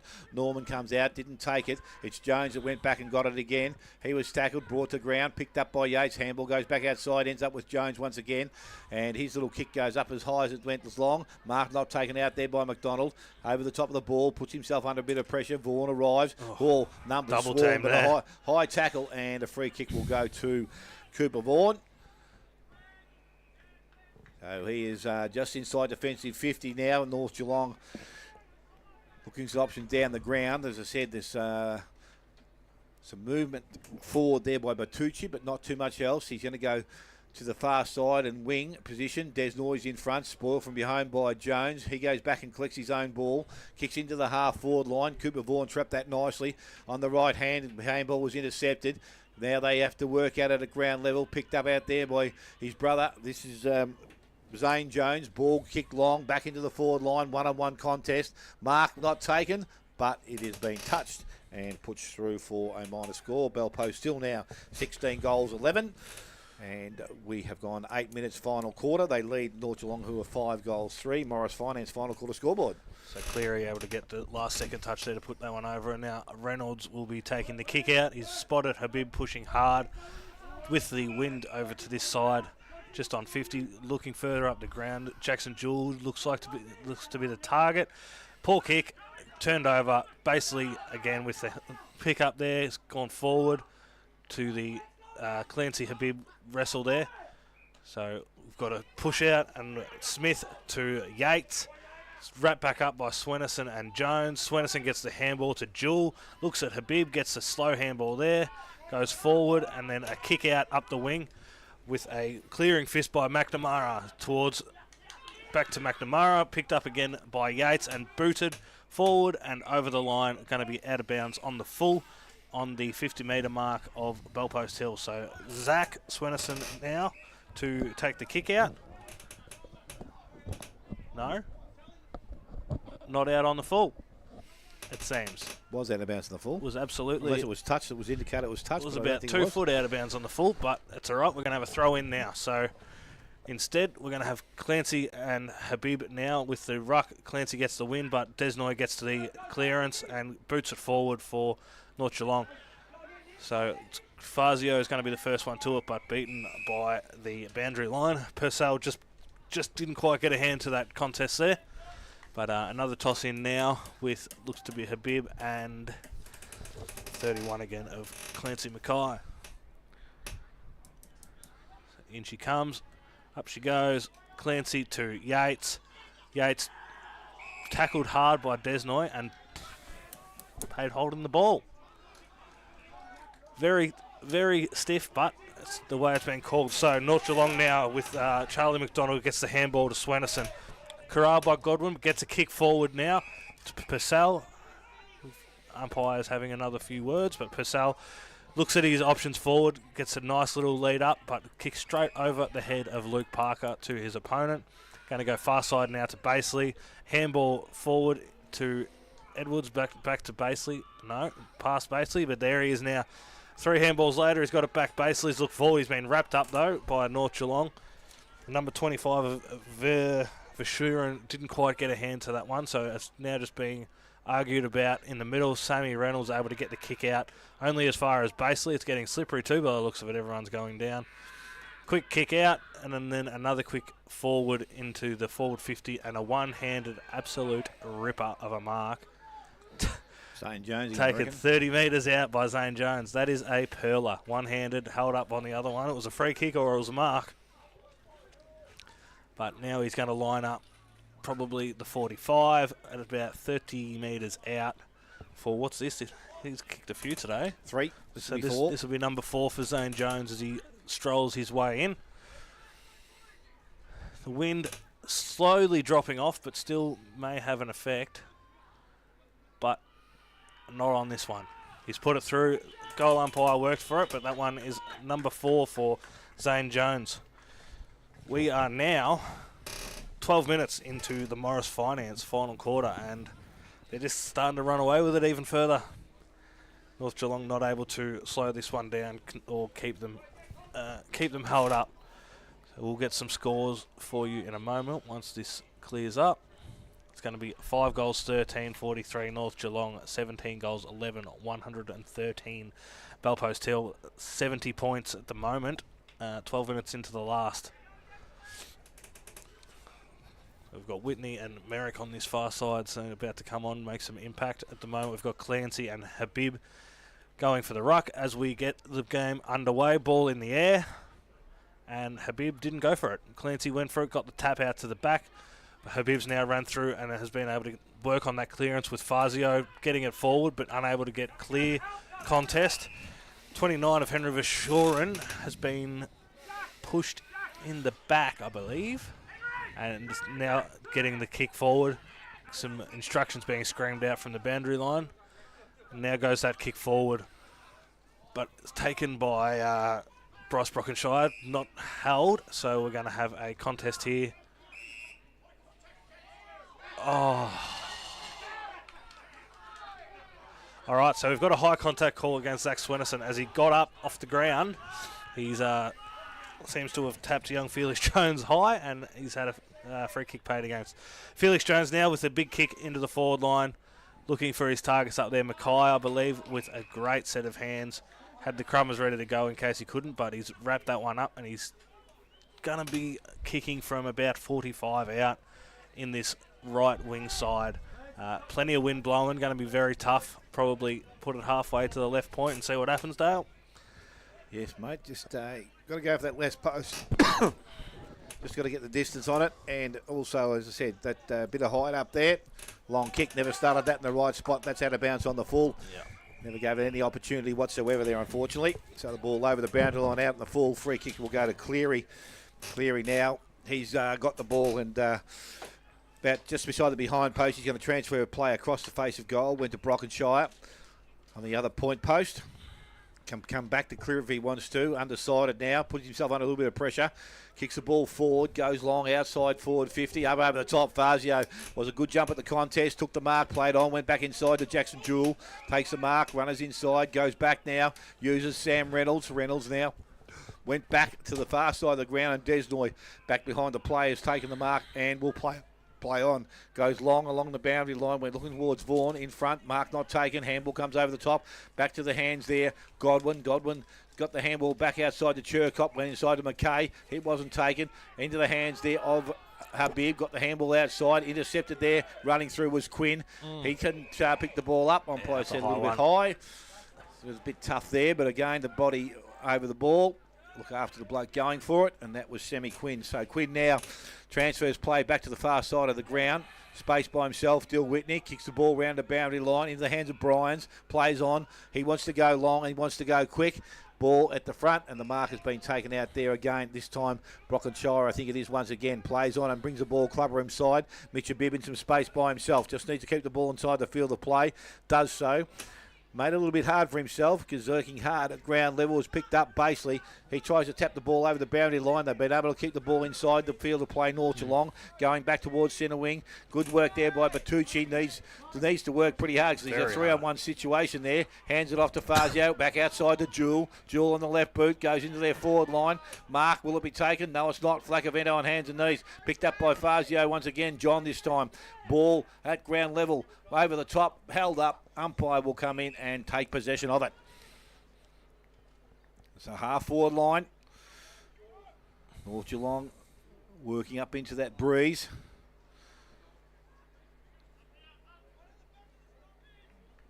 The umpire throws it up. Again, contest.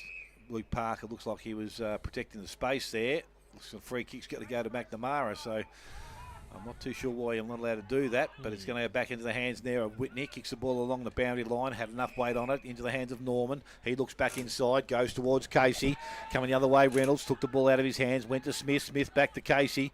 To Sam Reynolds. Reynolds on the right boot, goes back into their half-forward line. Mark again, not taken, comes to the front of the contest. Running player is Jewell. A little bit of space, kicks into the forward line. Fazio out in front, handballs back inside. Purcell, very smart along the ground. Just got the bad bounce at the end and through for a minor score. 5-14 now North Geelong, 17-11 to the Bellpost Hill side, and we've gone 17 minutes. Morris Finance final quarter. So Whitney with the kick out goes far side, of course. So out to Godwin, out the far side. Takes a few steps, plenty of space out there. Brought it back inside to Edwards, who's thought he might have went straight away, but he's looking at his options. Basically's one. And skipped that, and he's just missed the target in Flacavento there. Turned over there now, and North Geelong kick back out to Godwin. Godwin's got it. He's taken his time. He's been wrapped up. Surprised that one wasn't called. But turned over now, Luke Parker. Okay, they've called something there now. Bit high, I think. Called a high tackle Luke Parker's way, so he's gone bang into the forward 50. Marked there by Dill Whitney, but cleaned up. I reckon Sammy Jones this time. Sammy Jones. So you're right, mate. So Dill Whitney with the mark just got hit a bit hard by Purcell on the way through. Just nothing untoward, but just a bit of a winder. So Whitney now to the far side over the head of Godwin, and this one might just run out of bounds. No, it doesn't. It's picked up out there and brought back to Godwin for a second try. He goes bang down the far side. Out to Flacavento, who's got a bit of space, and he's looking forward to Jones down the front line. Just does not put that in his favour at all. And we've got a free kick paid, I believe, over the shoulder against Jones. It's going to be taken now by Beecroft, who goes back out that far side to Fisher, but tapped over the line, and we'll get a throw in. 70 out from the Bellpost Hill goals on the far side. So as the pack forms up now, we've got Habib and Clancy on the or Mackay on the far side. You called him Clancy all morning. I was calling him Mackay. Now I'm confused. So on the far side, we've got Mackay and Habib for the throw in. As the pack forms around, Mackay with the touch in towards the boundary line to Yates, but the free kick's been paid to Habib.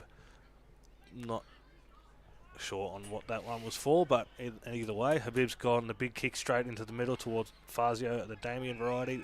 Cut off by Jewel, who wants to keep it moving, runs around Yates and gets a big kick forward. It's going to be well marked though by Rory Desnoy in the defensive. Sorry, in the forward line. So we're going to have Desnoy now lining up for goal. 45 metres out, pretty much straight in front. Just had the number on, I believe, Norman there. Just was able to get his size and strength over top. So lining up, no one making lead, so he's confident with this one. So he's just taking his time, walking it back. As he moves up now into about 45, big right foot, and it has gone bang and hasn't made it actually. It's fallen just short and taken across the line by Basely there. So 1 point North Geelong, which moves them to 5-15-45.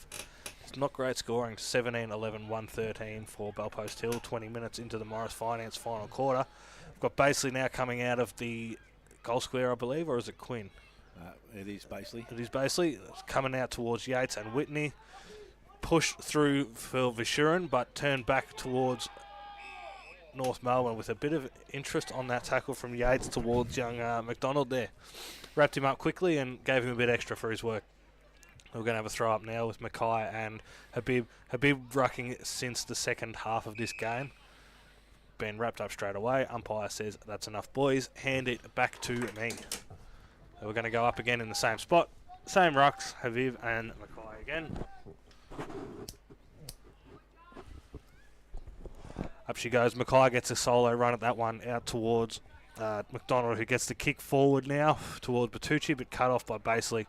Handballed out to McNamara, handballed on to Vishuran, and further out to get a kick out now to Norman. Norman wants to come and bring it back inside. Not a great kick, and impacted there by Swenison, but Serkop chasing, Swenison chasing, and Nick Costello able to get the handball in. And another handball onto Felix Jones, who gets a quick kick but a bit late and impacted there by Brockenshire. Just enough to get him pushed off the ball and not a safe kick, so it's gone through for a single point now. Cleary's going to do the kicking in this time, so from full back he's got the ball in hand, and he's going to go a little bit different this time. He's going to go far side of the ground. Now he decides to come pretty well up the centre, goes towards Swenison. He's out in front, takes a mark. So Swenison now, Zach goes outside. He's got a player out there in Beecroft. Kick wasn't great, but it's found its mark. Now Beecroft can run, carry, and kick the ball over centre wing. Habib's in front of the pack. Fazio from over the top. Ball at ground level. Runs back into the middle of the ground. Again, numbers with North Geelong. They work pretty hard. Got the handball outside. McDonald got the handball outside towards Vaughan. Vaughan back inside the Fazio. He goes into their half-forward line. Purcell, bounce out the back, comes towards Quinn. Handballs back towards Basely. Player over the top. Basely's going to run it towards goal. Left it behind, unfortunately. And Fazio will turn around and kick the goal. So John Fazio gets his first of the afternoon. And the sixth now for North Geelong. They are 6:15. They trail Bellpost Hill here on 17-12. 22 minutes gone. Morris Finance final quarter. That's right. I was just catching up on everything and I didn't really get a whole opinion on that one. No, the ball just moved in. Basically had the chance to push it through, but unfortunately ran past it. I did see that. And, run over top and was just turned around there, but it's just trying to save what's left of this game, I think, for North Geelong. Much. They're still, they are still having a crack, but it's not, hasn't been their day. 15-6 would have looked better than 6-15, but having said that, they have missed a lot of opportunities. So ball is back with umpire now in the middle of the ground, and he is about to restart things. We said we get 23 minutes, so probably looking at another at least 6 or 7 minutes. Ball thrown in the air. McKay brings the ball down to ground, picked up by Whitney. He's got some options one way, went back on his left foot. Habib did some good chasing, but Whitney able to get the ball back into their half-forward line. Coming out, Casey. Intercepted there by Swenison. Ran through the contest. Handballs outside his brother, and now it's in the hands of Tom. He goes on the left boot, goes back to over the top. Penny reaches up over the top of Baseley, went back, collected it, tackled. Probably was a free kick. Had to be either high or the sling, whichever one you want to choose. So Noah Penny is the recipient. So just now, attacking side of centre wing for North Geelong. Some options further down the ground. He's going out wide. Goes towards Fazio once again. Ball will bounce. Fazio went at the ball, and unfortunately the boundary line appears, and it's gone over. So we're going to have a throw-in, which will take place. Just a bit silly of that from Baseley. He's been fantastic all day, and not something he needed to do. Yep. Sort of gave away that easy free kick.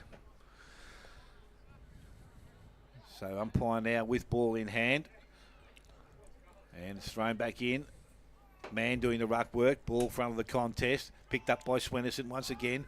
Little boot to a dangerous spot. Players converge. Oh, I'll tell you what, all players had eyes on it, but Norman did that nicely. Came across and took the mark. So Josh Norman now, about 40 out from goal, is going to decide to go towards McNamara on the far side. He takes the mark. Got some options through the middle. Went towards Yates. Made him back to work for it, but going through was Vaughan. Yates was able to put a hand on the player. Into the hands now of Casey. Long into the forward line. Merrick's up in front. Ball runs through the contest towards goal and will be forced through for another minus score to Belpo still, which will see them go now to 17-13, I should say. 6-15 North Geelong. Ball in quickly to the far side. Bryan's made the contest. Actually, it was Jones that made the contest, but McDonald's going to be the recipient of infringement in the air, I would think. So he's got the ball outside their forward 50. Or defensive 50. And wants to play on now on the left boot. Goes back towards centre wing. Unfortunately, kick offline. Marcus not taken out there. Baseley possibly over the top of the ball. Feeds the ball out into the hands of Vaughan. Outside to Parker.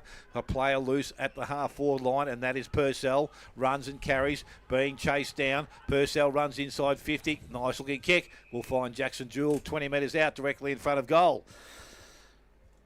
So he has his chance to kick his second goal of the afternoon, and the 7th for North Geelong. So Jewell now steps in, kicks that goal, and he's straight through the middle. His second of the afternoon, the 7th for North Geelong. They're 7-15. They trail Belpo Hill, who are 17 goals, 13. 26 minutes gone. Morris Finance final quarter. Jewell just wanted to get on with that one then. Didn't take much time to get back and kick it through, but there's been those little spurts from North Geelong, you know, the big clear and kick out of the back, out of the square in the back, up to that wing, move it fast, move it hard, and they've got a few goals that way today, just when they've been able to get free and to get that bit of space for themselves. Just hasn't been, you know, it's not all going their way, but those are some of the positives that they've been able to take out of this one. As we wait for the ball to come back into the centre, we're going to have Mackay against Habib again. I think Habib's done a pretty good job in the ruck, being definitely the undersized man, with Davis still sitting forward, I believe. Yes, he is. So Habib and Clancy up now. Clancy with a big fist over the top, maybe running out of the jumping legs. Swennerson in chase and has got a fist on that to his brother in Zach. He gets a quick kick out towards McDonald. Wants to play on, but it's a bit slippery out there. Gone to Swennerson. It's been cut off, though, by the Bellpost Hill player of Wilson. Turn back to McDonald, to Swennerson again. To the brother. Quick kick inside to Bertucci. Almost cut off there by Dill Whitney. Yates wraps up Bertucci as we've got a bit of a stack. And then we get the quick hands out there. Bryans to Whitney. To Clancy. To Yates. Along the ground to Whitney. To Baseley. To Quinn. And out again to Vishuran, who is happy to take it over the line. In no rush to keep that one going, just walks it over and lets the umpire come and collect it and throw it in. So we're just to East Geelong 2 points up on Bannockburn. 2 points. Yep. Thompson are comfortably 80 points up, and Werribee 56, Belmont Lions 76. And 1 point, Corio lead Lanarkey by 1 point at this stage of the Corio. day. So, yeah, right. So that would be a real turn up for the books. Absolutely. Especially at Anarchy. Yeah, I think we all went for Anarchy as well. Yeah, so yeah. We just had to throw in Clancy and Bertucci, roughed up pretty quickly, collected by the umpire, thrown back in the air. Bertucci with the tuck to Desnoy, went for the clearance. I think he got taken a bit high, so he's been paid the free kick. Given to Swennerson. Pushed forward to the hands of Purcell, taken well. A great lead, great kick, great mark. Purcell walks back to his spot. I don't think he's going to take very long to run forward and see what he can do with this one. But some good movement there, and finally some nice kicking from North Geelong, which they've struggled with all day, falling short. As Purcell runs in, not a great kick, but it's going to do the job. Helicopters a bit and goes through for 6 more points. So that's going to take them to 8 goals, 15-63, to Bellposts Hill 15-13. We are currently 28 minutes into the Morris Finance final quarter. So those games, 1 point Corio up currently. At this stage, that's what it is, but it'll be interesting to see how that game progresses. We don't know what stage that's at. So we will just keep going here and hopefully have some final scores when we finish. Not too sure. I sent a message to Grub to send some votes through for the game, so it might be just you and me, Tyler, doing the votes here this afternoon. No worries. Might have to call Brad in for an opinion. He said number 1, I think. Number 1, right. So ball back in the middle of the ground. Nancy McKay doing the ruck work up against the bib. Ball comes out. Desnoy again getting his hands on the ball. Goes out wide towards Penny. Out the back. Basically did nicely. Got the ball to ground. Picks the ball up. Got support from his teammate. And the turn ball wasn't great. And a sling, says the umpire. I'm not too sure what that was the case. But anyway, ball going back to Caleb Basely. And he will take the resulting free kick. So basically now tips the ball back inside, has to get over the top of a bib. It was okay, went to McKay. He dropped the mark. Ball comes out the back. Vaughan was taken high, and the free kick will go back to Cooper Vaughan. So he has got the free kick, just defensive fight of centre wing, and Gale just tries to transfer play across the ground. Has a player out there by himself in Smith. Runs, carries. A little bit of pressure applied. The handball goes out the top towards a bib. Back in the hands of Swenison. Back to Smith. Stops and looks. Goes into their forward line. Kick wasn't great. Basely was there, couldn't trap it. Fazio did, got the handball away, only as far as Vashurin, but the handball from McNamara didn't hit the target. Coming through, Bertucci, he can't take it cleanly. Again to Yates, outside to Edwards, Edwards to Man over the top to Vashurin, needs support now, got through the contest, handballs over the top to Jones, went back inside, able to just get the ball away only as far as Baker. He's tackled, brought to ground, held up. Umpire says, let's have a ball up. Some quick play there. And players now must be starting to get tired as we tick over 30 minutes again in this final quarter. So right in the middle of the ground we are, and the ball is thrown up uncontested there. McKay gets the ball down, and the siren has sounded, and that will end proceedings here this afternoon. Bellpost Hill 17-13 will run out winners, and North Geelong 8-15. Goal kickers Jackson Jewell with 2, Purcell with 2, 1 each to Parker, Swenison, Fazio. That was John and Bertucci. And for the Bellpost Hill side, 4 to Zane Jones, 2 each to Jones, Felix, Norman, Dill Whitney, and 1 apiece to Flacavento, Basely, Costello, Wilson, Chirkop, Casey, and Edwards. Take a short break, come back. Final quarter scores will be Humphrey coming through. You listen to 94.7 The Pulse, your home of local football.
Welcome back. As we said, Bell Post Hill 2 good today, and it was a bit like the Bell Post Hill of old. They run out comfortable winners here this afternoon. We just got some scores, some final scores now. We're just checking them at the present time. And I've pushed the wrong button, which is normally what I do with my phone. But I can tell you out at Winchelsea, and we're looking at round 12. Winchelsea have finished 11-14-80. Were defeated by Inverleigh 18-7, 115. Bannockburn 12-12-84. Were defeated by East Geelong 12-13, 85. Thompson 15-23, 113. Defeated Geelong West 4-7-31. North Geelong we know. Werribee 7-14, 56. Were defeated by the Belmont Lions 10-16, 76. And a final score, Corio 11-21. They've had 32 scoring shots, have defeated Anarchy. Unreal. 12-13, 85. So that really, again, now throws the season open just a little bit more. I probably was prepared to declare it a short time ago. But that has just made things a little bit more interesting going forward from this point. So twice in the year that Corio have come up trumps against Anarchy, and two probably games that they should have won to cement themselves in top side in that top five. So, mate, you can give a brief description of the game, and then we'll give some votes, and we'll make a decision on where we're going to go to next week. Yeah, I mean, all day, Bell Post Hill were harder at it. They were first there, put heads over the balls. They wanted it more. To really basic and really simply to explain it, their skills were better around the ground. North Geelong really struggled hitting targets going forward. And I think that pretty much summed it up. Bell Post Hill, a good four-quarter performance, wasn't it? Yeah, it was. And it was across the ground as well. Between their forwards were able to present well, give their midfielders options. The centres pushed around and worked for each other, as well as the back line pushing up to give that extra run through when they needed to. It just cemented them in there. And I was just quickly, as you were going through it, scrolling through the ladder. So that's going to put Bell Post Hill up to 32 points. Thompson got up, so they'll be 32. North Geelong 36. So, yeah, that's pretty much going to lock in our top five now. Anarchy what? So Anarchy are 24, but they lost, so they won't go up, so they'll sit 6th. Inverleigh will go up to 6 because they got up today. Anarchy dropped to 7th on 24 points, and then Bell Post Hill will be 32, Thompson 32, North Geelong 36, East 40, and Belmont 1 as well. Belmont 1 as well, yes. Belmont 1 as well will be our leaders at 44 points. So, yeah, that pretty much almost narrows it to our top 5 for the 2025 season. A little bit, as I said, that has changed things a little bit for us. So, mate, we may as well give our votes, and we'll thank some sponsors, and I'll tell you where we're going to do next week. Beautiful. Round. Yes, it is next week. So, one for me, I'm going to give to Merrick out of the ruck. Didn't play there the whole time. He was lucky enough to be able to swap in and out with Clancy Mackay, but I think he was solid. He was able to get a lot of first touch and get it down to his centres. The second half, yes, it was against Habib. Davis went forward as that option for North Geelong, but I think just throughout the game he was able to give enough out to Yates and, basically Whitney, Quinn, around the ground to be able to get them into space to move on. 2 for me, Zane Jones, 4 goals. Presented solidly, up all the way up the ground, made big impact, ran hard, used his body, and 4 goals is always a nice little addition. And, we could say it at the same time, our 3, I think Caleb basically had a field day out there, brought his own ball, probably had 40 touches, and the majority of them were very good.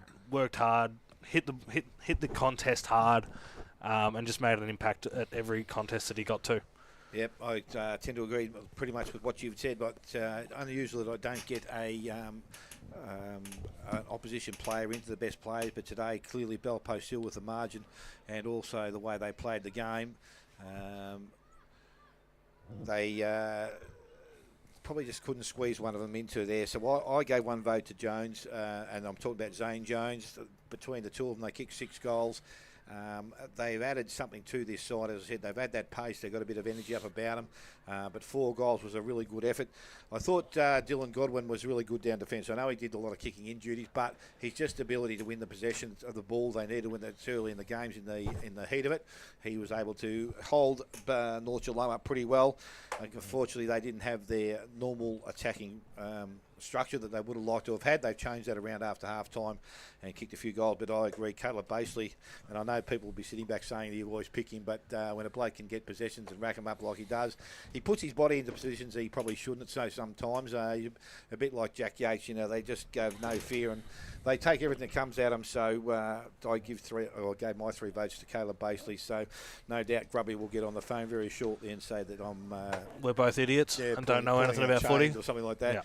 Yeah. So next week. Yes, next week. Only 3 games next week. Yep.